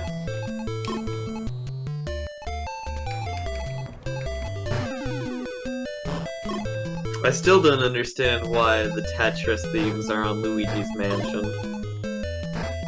I mean, probably because there is not a Tetris stage. Well, yeah, but like, why those ones specifically? Is it because Luigi is battled the always specter of second fiddle. communism? No, it's just True. because Luigi will forever play second fiddle to literally everything. Mm-hmm. You know what's fascinating? What? In Brawl, the snake call for Luigi Yeah! it's basically really good. spoils every single major plot point of Metal Gear Solid. Huh. Through what Yeah! it- Specifically Metal Gear Solid 2. It's really Yeah. good. Was While Luigi- also shitting on Luigi completely. Oh, the fact that Luigi is the Show some Patriot? respect. Okay, goddammit. No, once younger brother, always a younger brother. Mm-hmm. Basically the, simulation Colonel Campbell was You shit and they fucking call it out, and it's so stupid. It implies Yeah. it implies that you're not actually playing a snake. You're playing as Raiden, who is pretending to be. And you give me the eye block, right? Damn. Yeah, 'cause fuck you. I still remember that stupid music video that made the rounds that a dude did based on this song.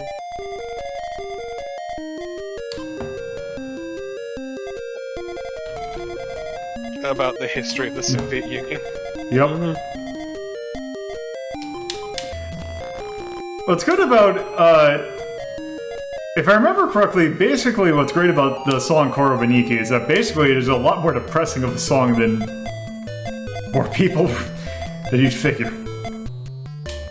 I mean, honestly fitting given the history of this game, but yeah. Well, the actual Russian folk song, Koro Beniki. I know, but I'm saying that's Yeah. actually fitting that it's actually depressing given the history of this game. Alright, is... actually, why not? Oh, oops, I went too far. Oh, goddammit. Also, I think it was There we go. as of 2010. So this is like just sort of the rise of the smartphone. Tetris had apparently sold more than 170 million copies. Like the entire Tetris franchise sold 70 million copies. Over 100 million of which were on cell phone. Yeah, because, so one of the things that happened with the rights of Tetris is basically a lord had a clause in it that basically after, I think it was 10 years, that Alexei Pajitnov would actually retain the rights to Tetris.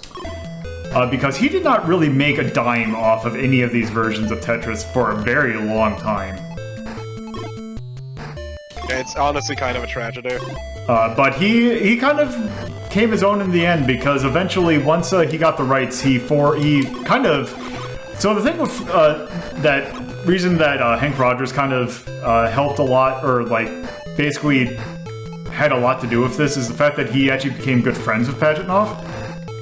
And he would actually later, with Pajitnov, form the Tetris company, who currently still own the rights to Tetris to this day, and they're still basically the... Okay,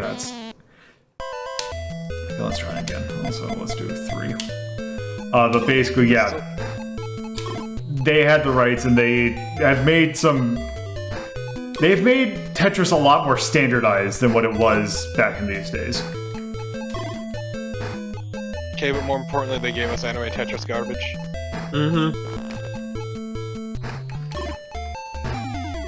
What was that? Puyo is really fucking good. Oh, yes. Which, that's also probably why Puyo Tetris, or that the arcade version of Tetris is why probably Sega has such a vested interest in Puyo Puyo Tetris.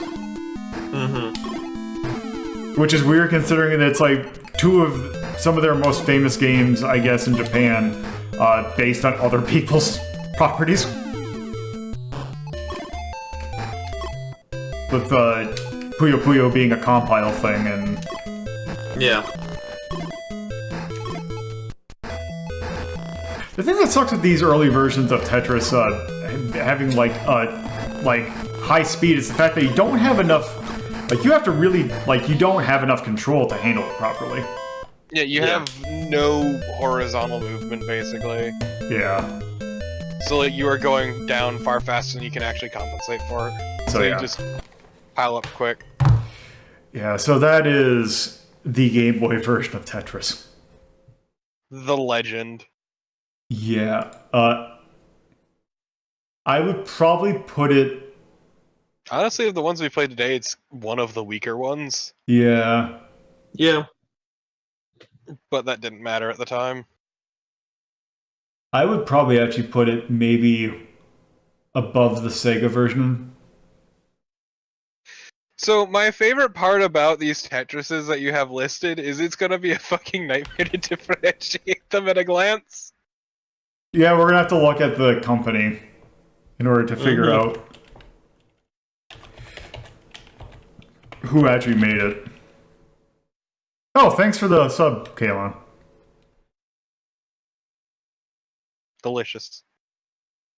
Yeah, so... Also called grinders. What about grinders? Oh.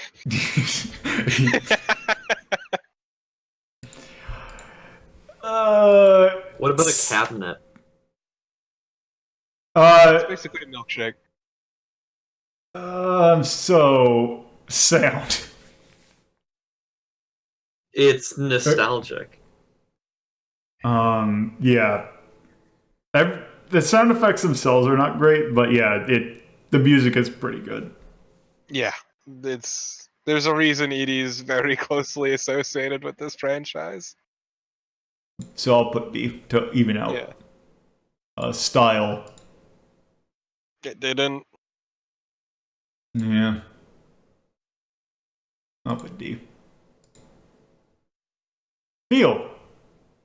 It kind of expects you to do more than it probably should. Without giving you the fine control you need to do it.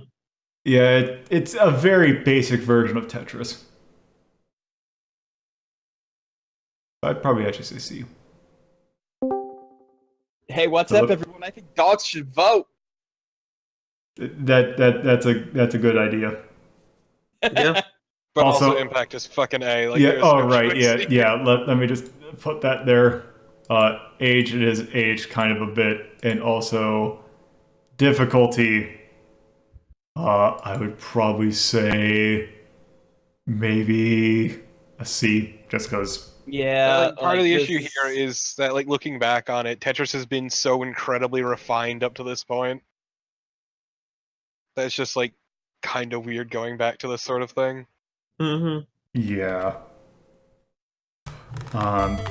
So yeah, that is the Game Boy version of Tetris.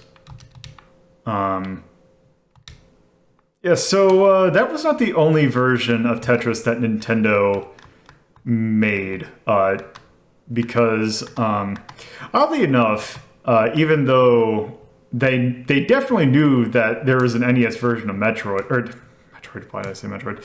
Tetris, that they decided to have a hand in it themselves. In fact, the weird thing is that I was actually looking up Tetris tournaments. Like, there's like a Tetris Classic World Tournament or Championship. They used this version that we're about to see of the game, and I always get confused why, because it's well, we'll see when we actually get into the game. But yeah, it is pretty similar to the Game Boy version, but plays a little bit more refined. But it just has to load real quick. Is there a side stream? And also, yes, if there is, I would need like a link to the side stream. Not a coach. All right. Thank you. So yes, Tetris for the NES came out same year as the Game Boy version. Ooh. However, has different music. Came out the same year. Yep. So it has kind of the same thing. You have A and B type. With the choice of music.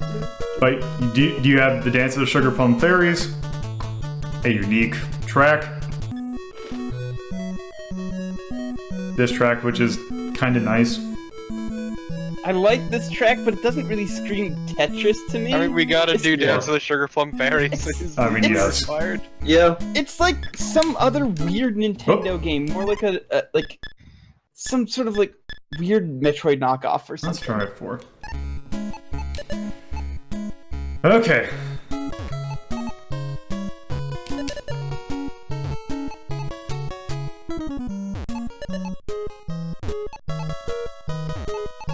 God, this is a really bad rendition of Dance of the Sugar Plum Fairies. Listen, they could only do so much with the sound chip, okay? Yeah, but whatever they could do is better than this. This is true!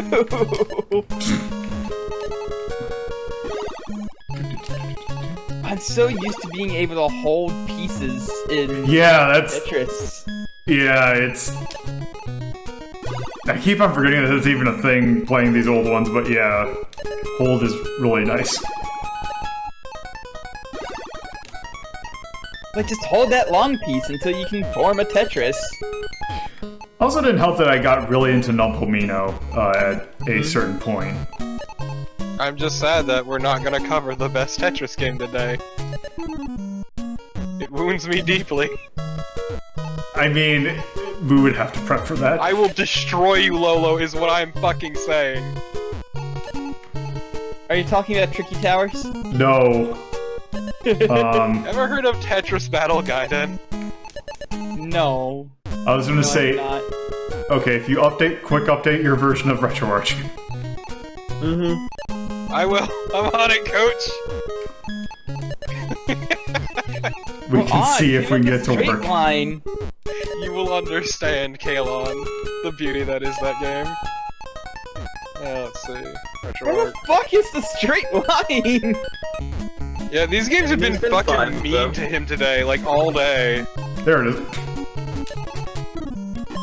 Finally. Fuck, do I need to go on, like, download and update? Yes. Ah, fuck me. I mean, do I have to buy you dinner first, or...? Only if you want, honey. Okay. Give me a goddamn eyepiece. I don't believe you have given me 6 of them so far. There we go. I gave them all to you at the beginning, and you know this.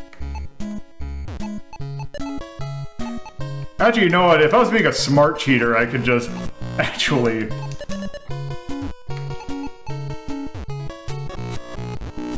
I could actually just do that. God, you dirty motherfucker. I can't believe you would ruin the sanctity of Rank Rhapsody. Yeah, I can. We are here to show the game off, not to be good at it. Oh, good, you've got the showing off part down.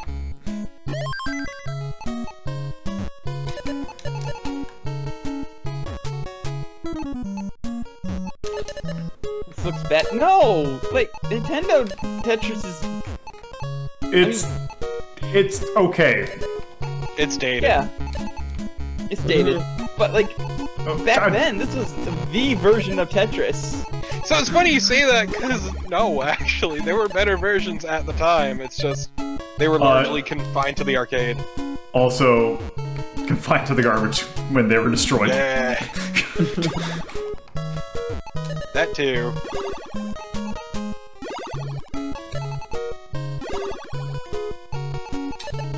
Just never forget the time that Atari scammed the patent office.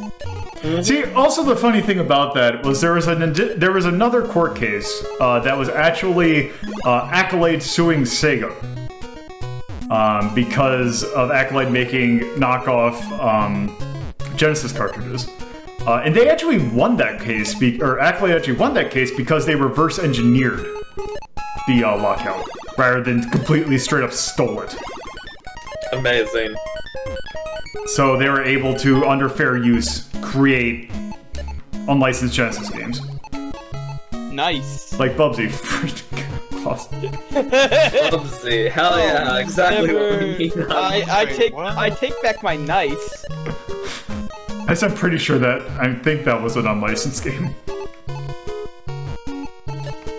That's fucking weird. I think if anybody tried doing that to Nintendo, Nintendo would obliterate them in court. Nintendo has a tendency to obliterate people in court, I feel. Yes. Except for Universal. Or no, it was Universal that went after them.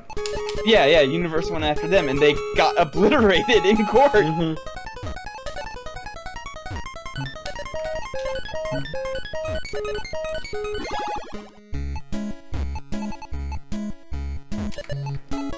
Okay, yeah, so yeah, this is, I would just go ahead and say there's a really good task of this game out, of this particular version of Tetris. But, also I went, oh, I did get it. Which core do I want? Super core? SNES 9X. 9X, okay.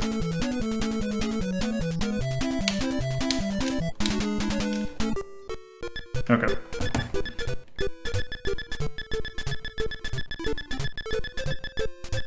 I can't believe you didn't play the Game Boy version long enough to get the party involving Samus. I think that's in this version though, because that's why I was doing the B type. Okay. I think I have to do, yeah. Lolin. There. And I think if I do, oh god. There, and then I think if I do 9 and 5, I think that should get me there.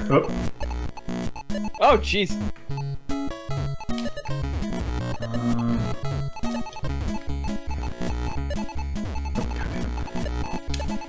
There. No, I want. Grandmaster, you are not. No. Yeah. This is never about me being good. It's about just me playing the game. There we go. Poorly. Just playing it poorly. Also, to be fair, Tetrising and talking at the same time is a fucker. Yes. Trying to remember names of people that... Yeah! Going over, like, actual, like, historical information, too, and all these details. Like, I'm fairly certain one of the only reasons that the Tetris guy on AGDQ did not get Grandmaster was because he had to talk in Tetris at the same time. Yeah. Also because Tetris Grandmaster is a bitch. It requires a shitload of concentration. God damn it.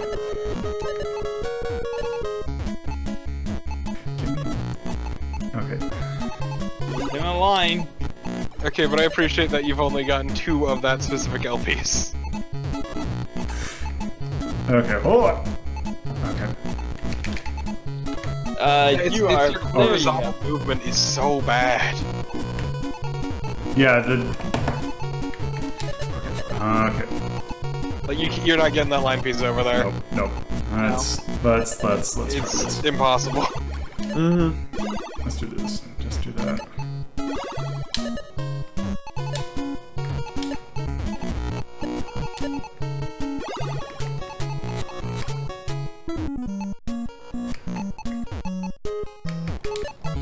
Okay, let's see.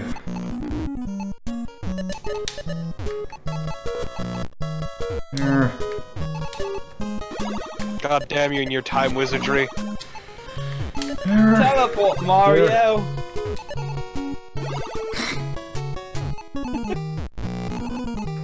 Mario can teleport through time, but only once.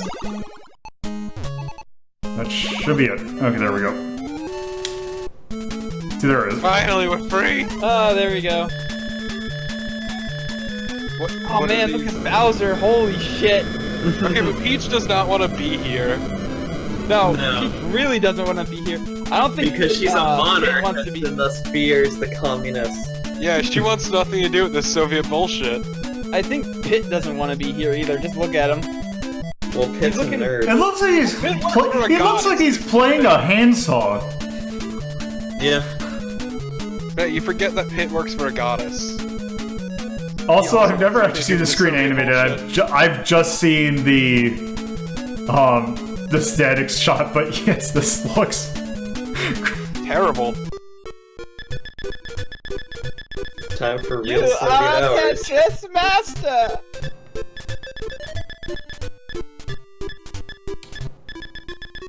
Can't believe you're a Tetris master because I refuse to fucking believe it. No, it says right there. He's the exact opposite of a Tetris there. master. Okay, so yes, that is the the Nintendo NES version of Tetris. Sure is a video game. I'd say it's competent at least. Yeah, it's above the NES or the Game Boy version at Game Boy least. version, yeah. Yeah, but I feel like that's as far as I'd put it personally. Yeah.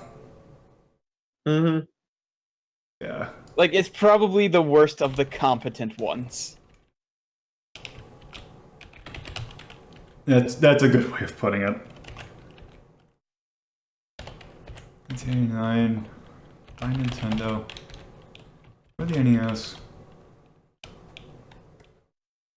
And I thought it was bad when I had to realize which version of Bosconian it was on Random Yeah, Shmups. welcome to hell. Especially because now you've got two Nintendo Tetrises sitting right there, right next to each other. Yep. Okay, so sound. It sounds. I'd say it's I would actually put worse than the Game Boy version, because at least the Game Boy version doesn't butcher Dance of the Sugar Plum Fairy. that is true. Yeah. Yeah, none of the but- the NES mixes seem terribly good. Yeah. No, I like that. I just like that last one, but like I said, that last one seems like it belongs in like a Metroid ripoff more than a Tetris game. I mean, it was a Metroid ripoff. You saw Metroid right there.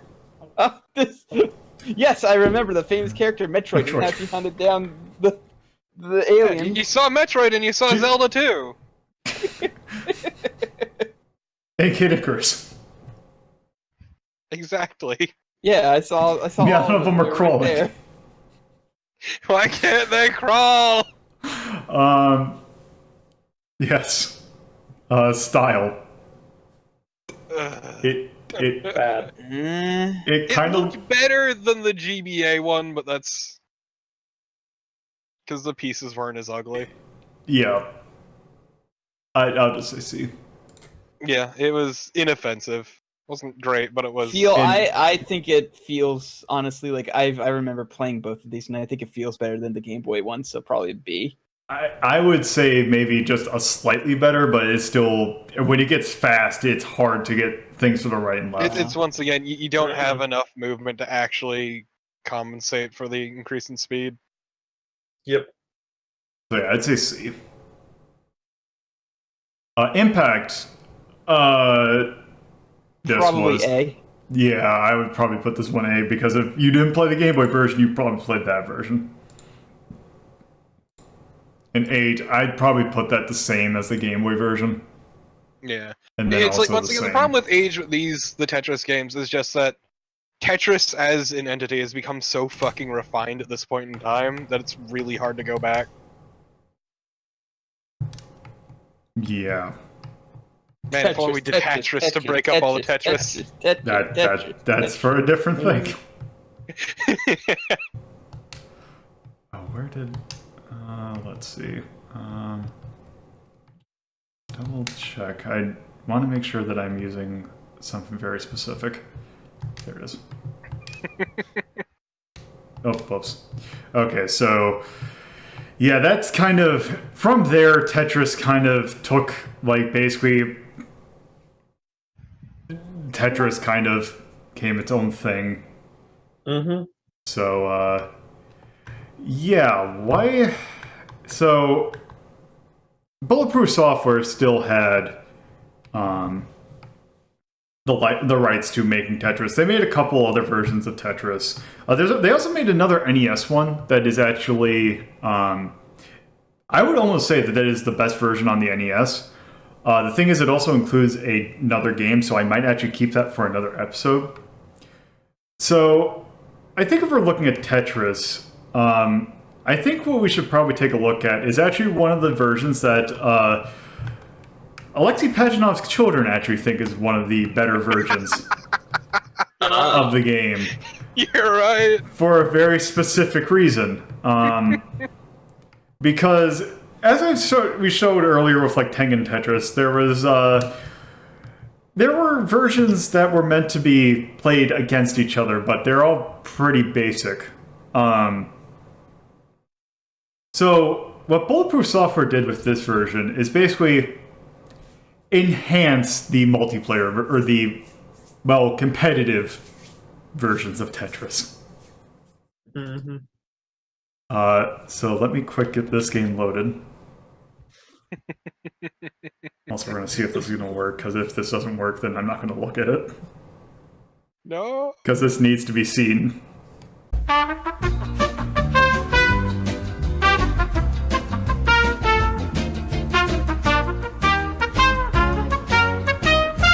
Finally, this game that have been taking 30 minutes to try and get to work is Tetris Battle Gaiden. It is a more competitive, focused version of Tetris. Let's just go ahead and start. Just fucking start. Something, something, children love it, yada yada. Yeah, so Alexei Pachinov kids think this is the best version. There's a very good reason. Okay, so there's multiple characters. We have Halloween, the Wolfman, Only Ninja, fools don't play Halloween. the Bits, the Princess, Aladdin, the Shaman, Mirurun, and yeah. Oh, let's see, what should I start with? Halloween! Start with. Okay. Okay, I'll start with a classic. Oh god, yeah.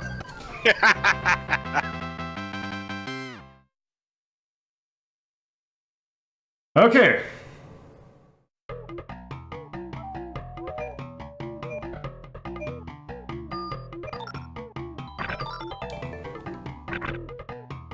Oh, it shows you multiple. Oh! So, we share the same stack. Oh! What's that yellow dot do? That is magic. I'll show you how it works. Well, that's not gonna help you much, because it doesn't do... Yeah, shit, you're right. I thought it was a different one. No, your level 1 is always gonna be something that helps you out. Yeah, I forgot it was 2 pips.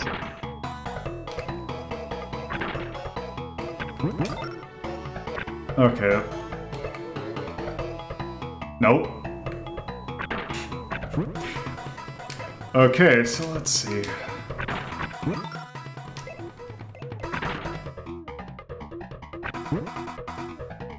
Oh, damn it. Digging this music. Yeah, it's my music. Okay, so what is... Oh, what does my level 4 do? You dirty motherfucker.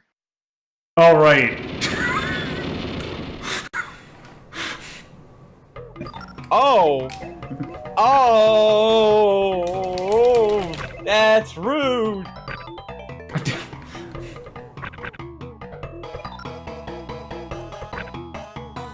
That was extremely rude. That's the least rude of the level 4s. Fuck off, Lobo. I'm tired of your bullshit.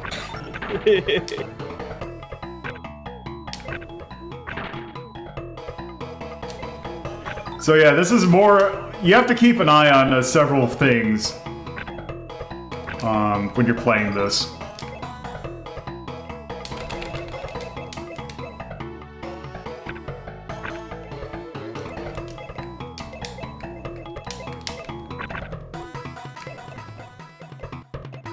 Okay, so what does my level 3 do? All right. I'll take that. Go fuck yourself.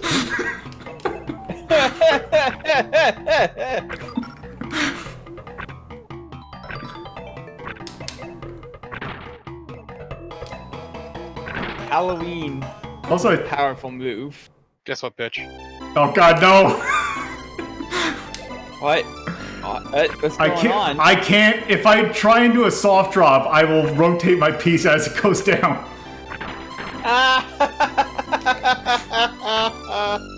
Oh, that's very rude, actually.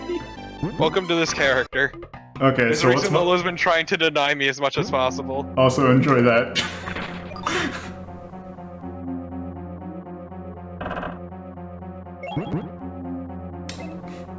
Man, isn't this convenient? I got the straight shot right here.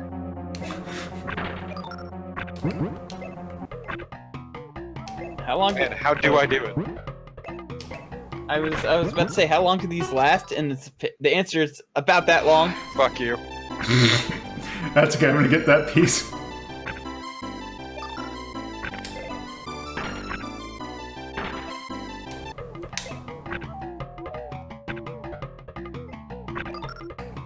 Can this be a new esport alongside Yoko? Please. Yeah, but Yoko sucks. How dare? Oh no. Oh no. I might actually be screwed. Yeah, I think you're pretty screwed. Yeah, it's great because I didn't bring out my rudest tricks. So that just means you're gonna have to keep playing them until. You just fucking did that to deny me a fucking magic piece, you son of a. No, I didn't even realize that.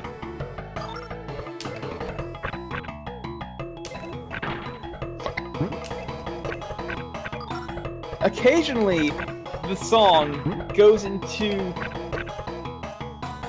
Oh, there we go. like this specific part of a specific freeze pop song, and it's just really confusing me.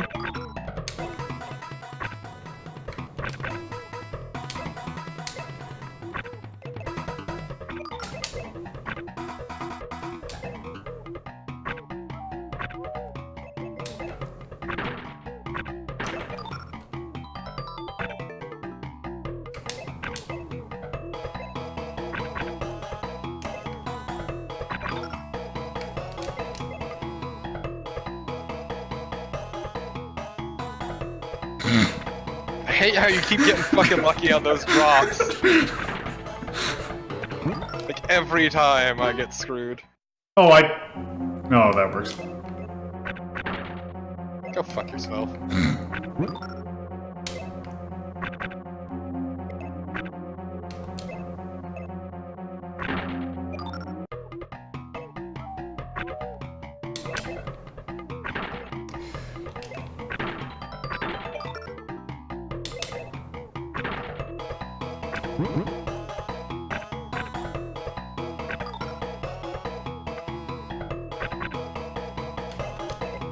Man, I would play this against you guys, but I'm terrible at Tetris.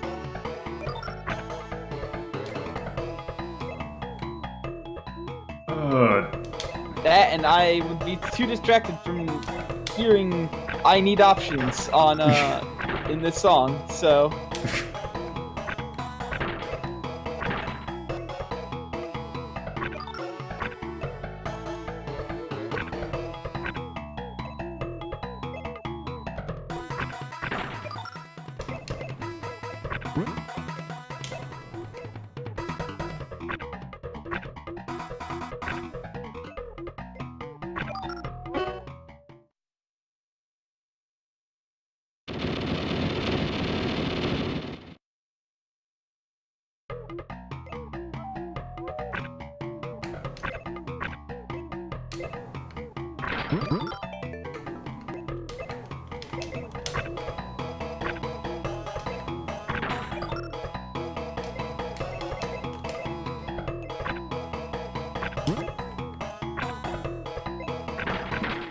You can tell they're both concentrating because they have both shut up.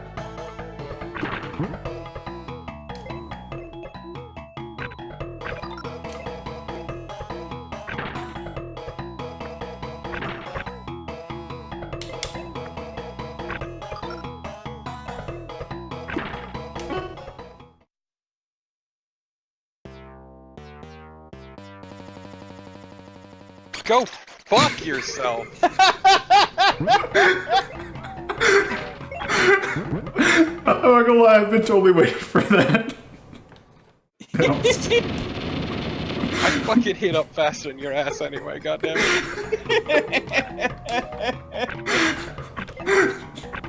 See, this is what the greatest thing about this game is, because this basically is a game that is meant to piss people off. It is a goddamn salt factory. Oh, so it was Mario Party before it was Mario Party. Except this is Mario Party with all of the spite just all the luck just turned into extra spite.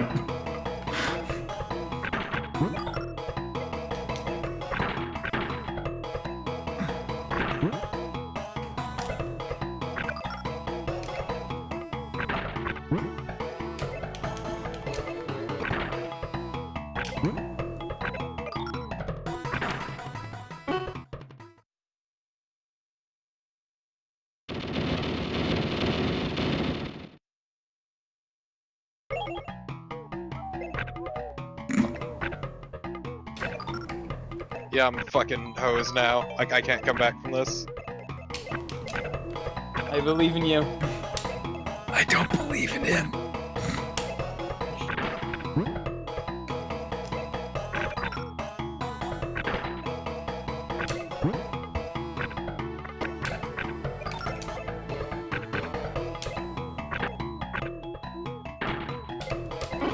Oh.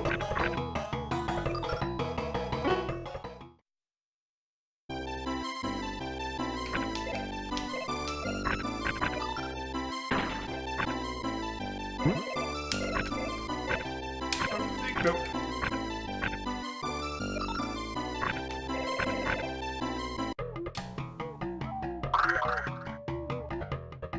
God, that magic drain of yours is such bullshit. I love it. It's so good. I'm thinking about you seeing Halloween's victory little thing. Okay, so let's see. Now I've got his. Now you. Torpo Okay, so we need to play as. him until I see the level 4. So what the Shaman's level 4 does is basically it is completely random. He will take one of the level 4s from any other player. And it's just random. So chaos Let's see. reigns. Pretty much. Let's see, I think I'll play Aladdin.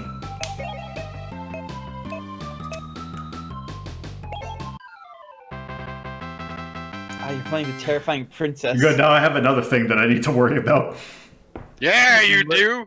She has murder in her eyes. I'm just Yes. telling you that right now. Okay.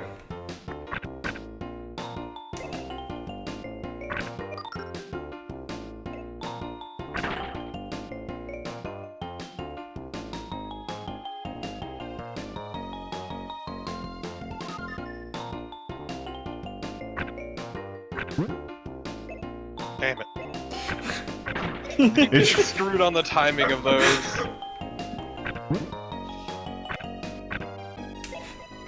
See, that is kind of the main thing with this, is basically, God damn it, I could have gone level 4. Eat my ass, fucker. It's basically just waiting for that.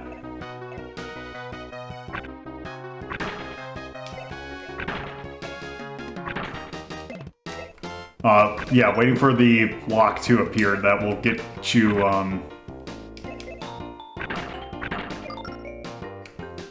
I saw you do that! I don't know what you mean. So the princess's level 2, is mirror. And what that does is basically, if I were to... Oh, here, I'll let you show off my level 4.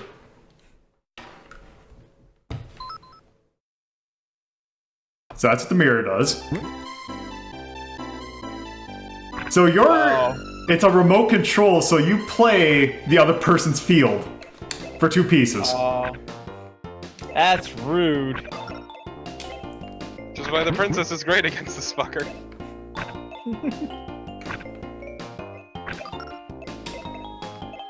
That sounds like an obscenely overpowered level 2. It's not as much as you. No, it's not, because you can tell. So it will say mirror, well, in Japanese, but it will say mirror at the bottom whenever it's activated. Oh, so it's not a complete surprise if you No. So you can't sneak it. You can't. You can, because it isn't. When you actually activate it, it is incredibly subtle. But there is a tell.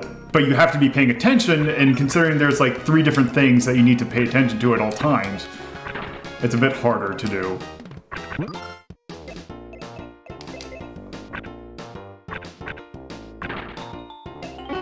Damn! Oh no. Oh, that sucks where I'm up here! I can't Yeah, rotate! doesn't it, bitch? I'm dead. Her level 3 locks him so he can't rotate. Yep. Oh no! Oh no! Eat my ass. This is rude. She's rude as fuck. I forgot what our level 4 is. It's like copy your entire board. Oh, right. Oh, so if you're like so if they're really far ahead of you, then Yeah, because there's a super that is basically one will basically copy their board. One is basically take your board and copy it onto them. oh.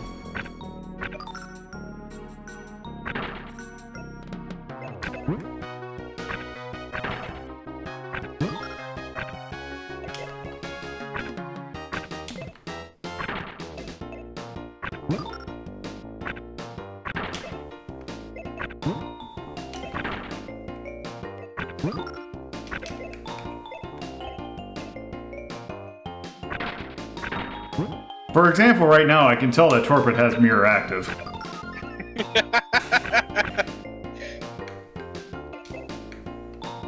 Why would I ever do such an underhanded thing, me of all people? Because really, I'm like, it also helps the fact if you could read Japanese, but yeah. Let's see. Okay, yeah, Sorry, I'll just show this off quick. Yep, copy.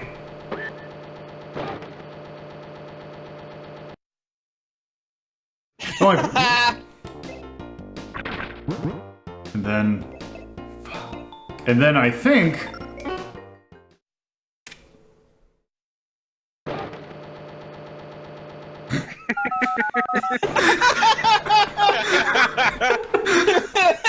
God, I forgot that you had the facts and I had the fucking copy. I'm like, wait, I'm like, oh, that's facsimile. I have the exact.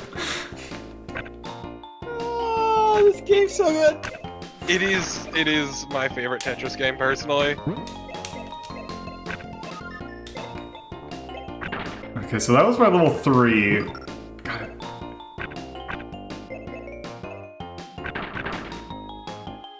And then, what does my level 2 do?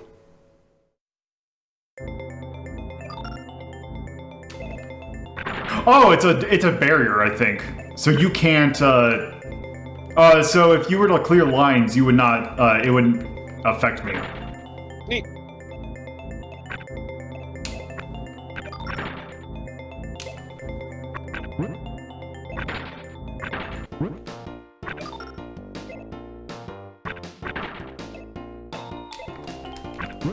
Nope.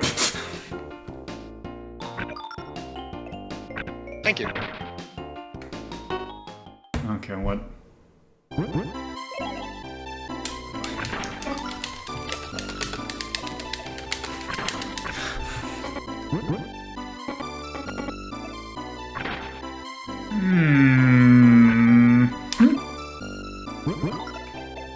Oh, God. This is the bad piece to have for this.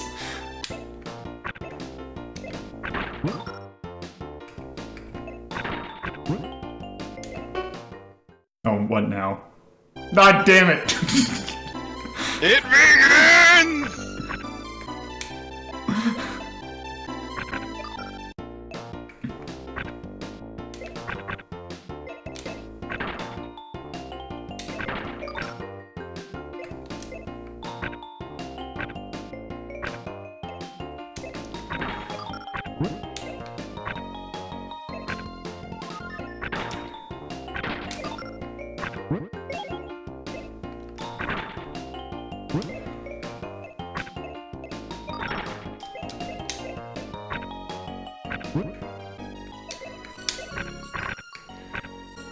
Crap.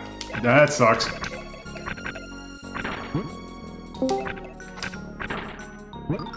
Nope. Nope. Nothing I can do about that. Yeah, I had mirror on too, so Yeah. just keep that activated religiously. On my head. God, I love that stupid character so much. Okay, let's see. Who have we not done? Let's see, the Oh. Bits, the Ninja, and the Wolfman, I think. I'll be Oh, and nice. Maroon. Okay, so I will be... Precious bunny blob. yeah, I'll be Maroon. God, I love this fucking game though, it's so good.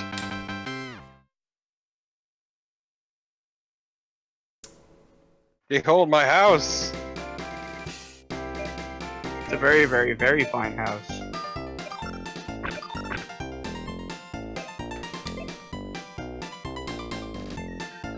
I appreciate this, but it's pretty good. This is a good game. Ah! Are you kidding me? How come you're not slamming him down? Because... So, it's to deny him a magic piece. Yeah. Because... No one doesn't like it when I have magic for some strange reason. Okay, what is my...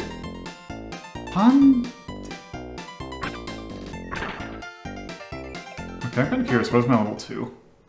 Yeah, I knew you were waiting to fucking pull that off.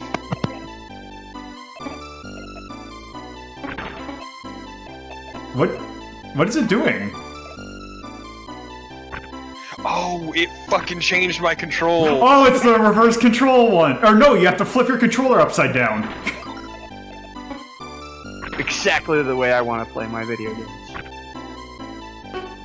God damn it.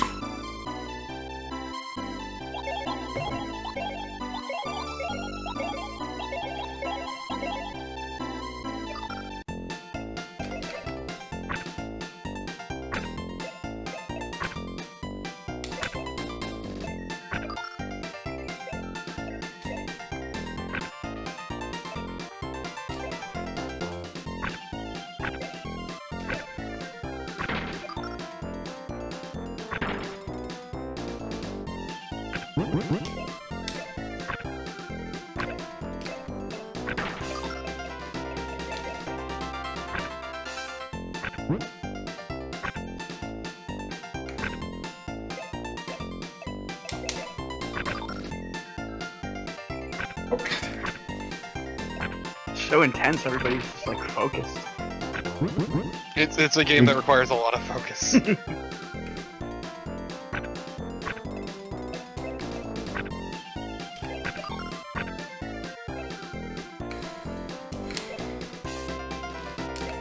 who will become the ultimate Tetris champion? Nobody really, because this is one of those games where no matter who wins, everyone loses.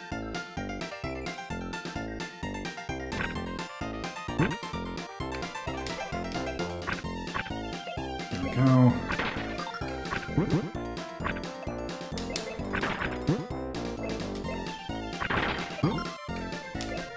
So what does this do?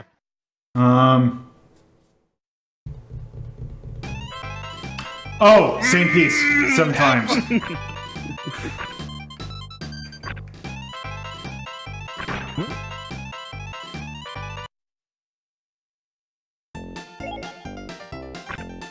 Seems to be going well.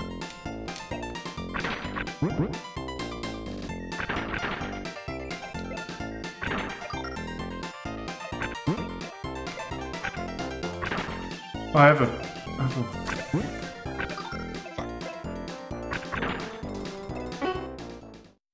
Okay, what does this do again? Oh, Right. ability, yeah.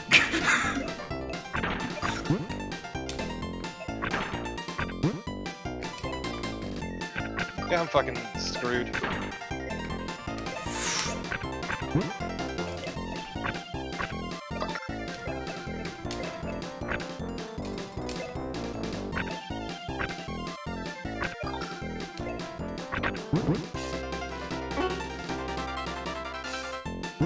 Go fuck yourself. Oh, whoa! That actually might have helped you out. No, it didn't. Oh, right. Okay. Yeah, I'm sure. God, that ability of yours is a fucking asshole, and I wish I could get some goddamn magic, but I keep timing it out wrong.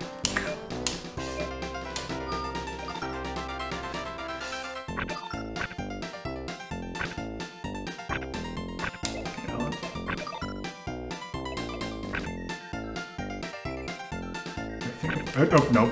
There we go, yeah. Yeah, because I can't remember what the bits, magic is.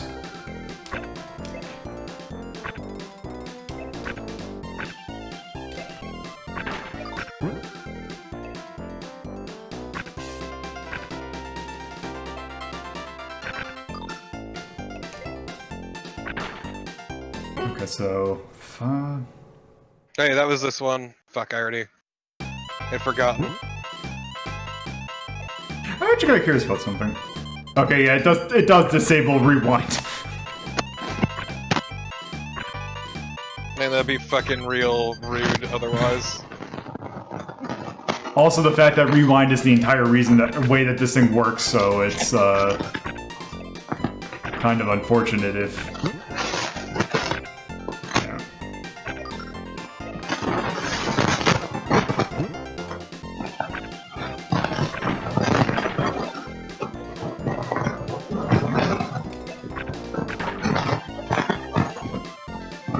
Let's see.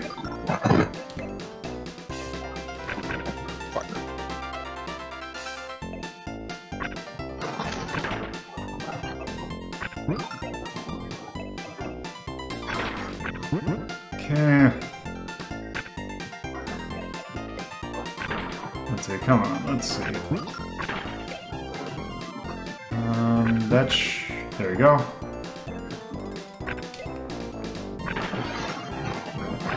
Level 3.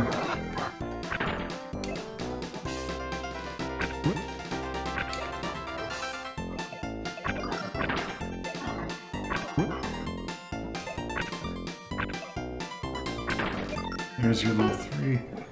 Kians. What? Oh! Oh yeah, that's right, that's what that does. I Okay. forgot about it.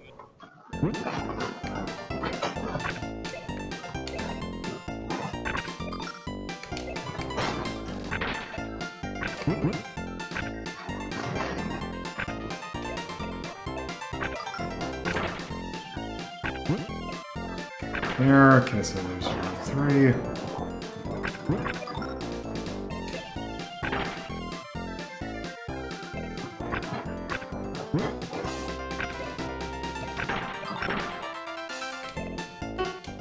So what Okay. is the 4? All right. Oh, that's right. Have fun.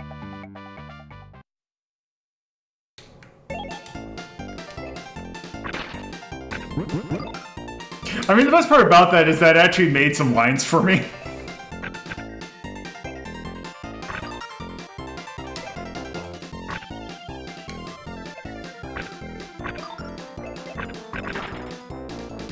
Yeah, pretty. That actually might. Oh no. You say that, but also.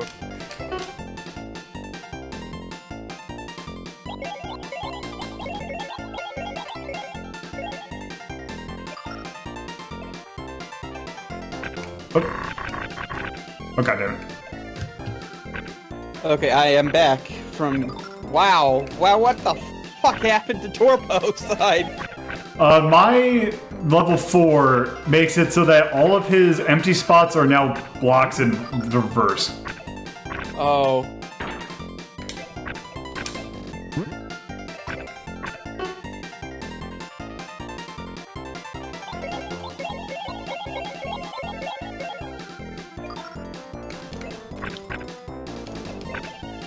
Damn it.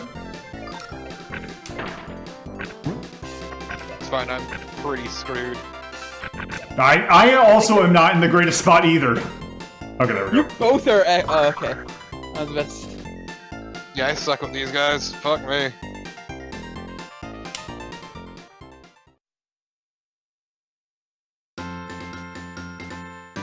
Oh my god, look at your creepy ass. Oh, gee! No! Kill! Fire! Okay, so it's time for probably the two most broken enemies or people, or two of the most irritating. Do you want to take Ninja or do you want to take Wolfman? I'll take the ninja. Okay. I have to let you do your said? level. I have to let you do the level 4 at one point. The 4.1 is pretty good. Also, you taking the Ninja makes one of the best musics in the game.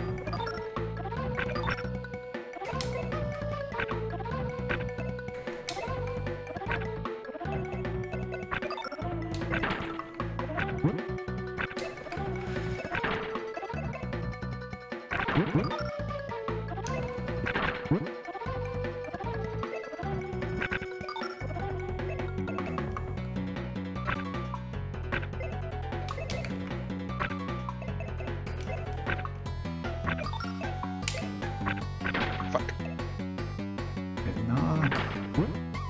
Not cut. Okay, what Isn't did this that one where do? you cut your field? Oh no, what I think this one is what? I don't know.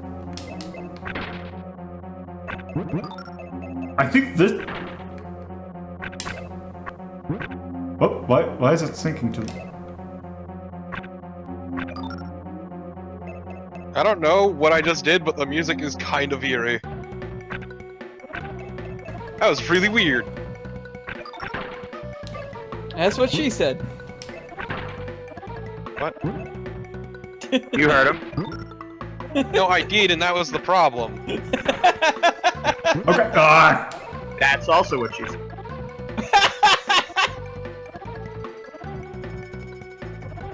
Buddy, I've got all the All way right. to go. I don't know what you're trying to I'm find. like, we started at the same time. Oh shit. Yeah! Enjoy. He's got to break those lines twice for reference. Oh, that's hella rude. What the fuck?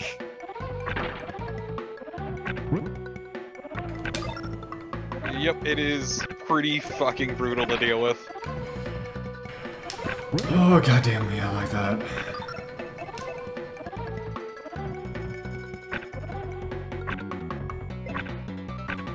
Jeez.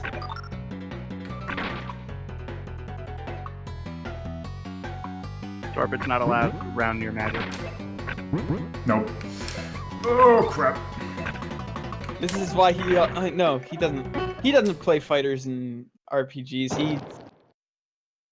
I was thinking of Shell, which is somebody else. You prick. What's this? What's this? Anything that would fall down now stays there. Yeah. Oh no! So now he's gonna cut his field in two. No, this is Rensa mode. Oh, is this? Pretty sure this is Rensa mode. This could be bad. I'm actually kind of curious how this is gonna work. I don't think it's gonna work for you. Oh, especially if I do that. Yep. Ah, what a fucking asshole combination of abilities. Wow. So the thing with Rensa mode is basically, so you know how normally at Tetris, if there were, so supposedly, like, say you had, like, an overhang, like you left something so that would kind of feel like it's floating in the middle of the air. Yeah. Rensa mode makes it fall down, so it basically gives a piece of gravity. Gravity. But I stopped gravity from happening, so fuck it. Also, I don't know how that would have worked with the. Motherfucker. Also, I don't know how that would have worked with the bricks.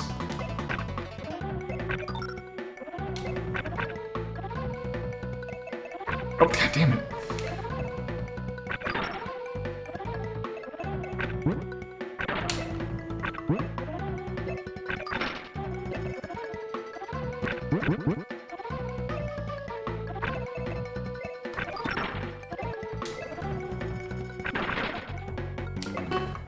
Okay, let's see. What is this gonna do? Guess what, bitch? God damn it.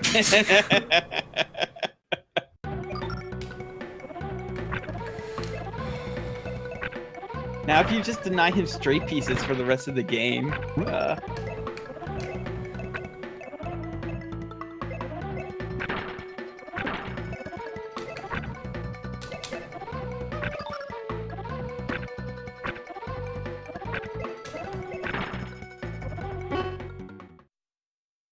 Torpo, I was kidding. Yeah, but you forget who you're talking to.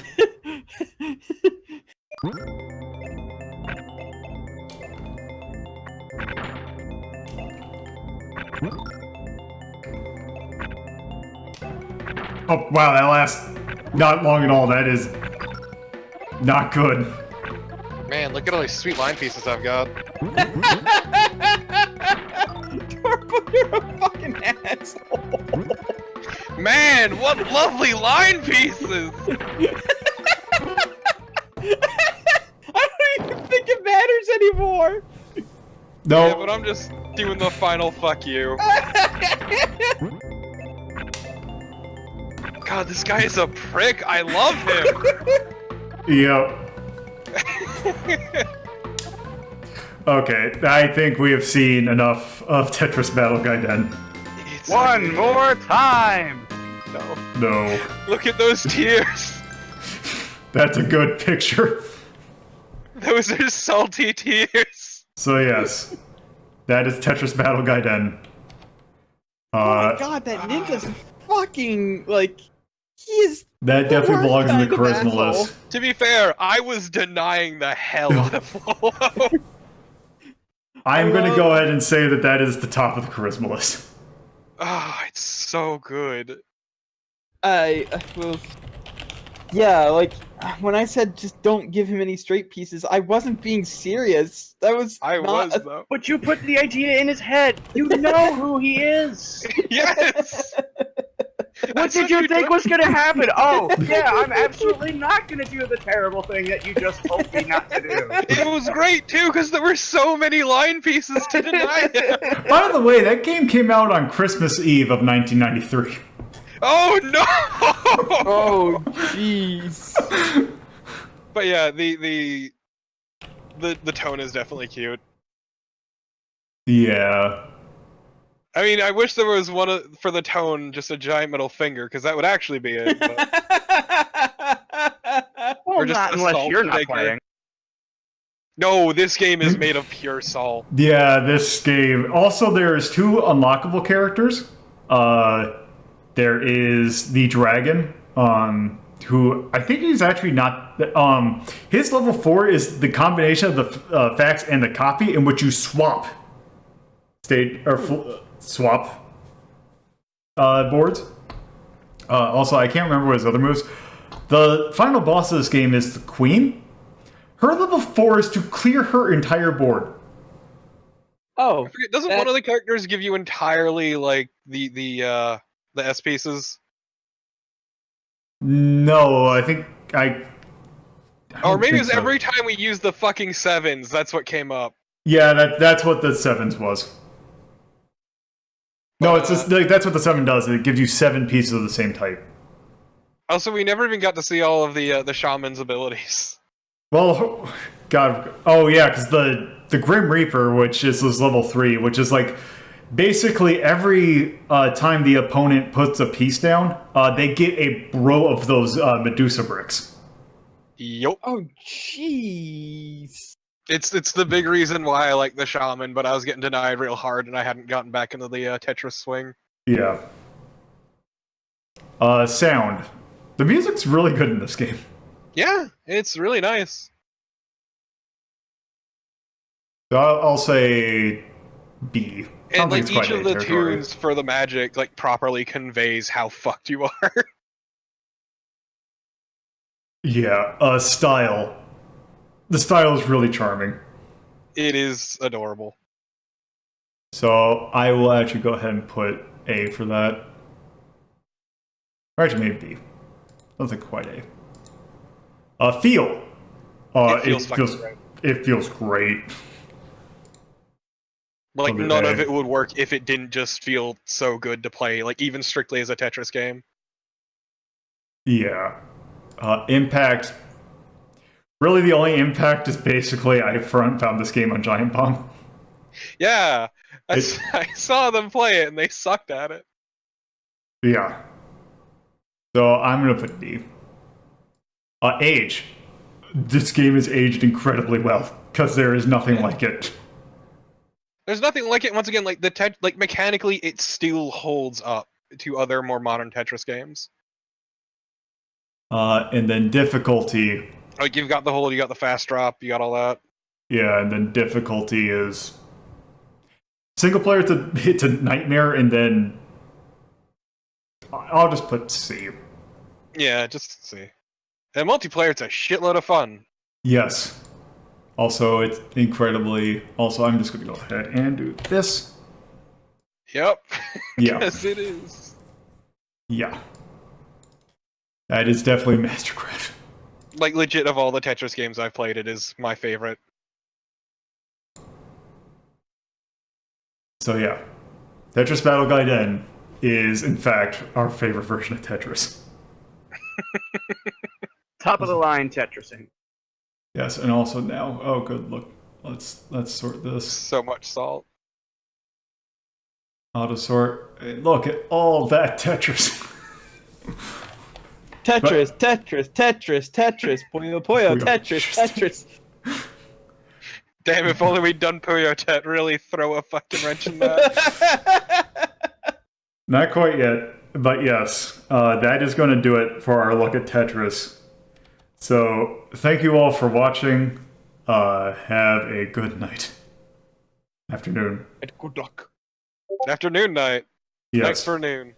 If you would like to keep up to date with Retro Rank Rhapsody, you can follow me on Twitter at LoloThePuzzlo, or join my Discord server by going to the URL discord.ldp.life. Thank you for watching, and I hope you stop by again.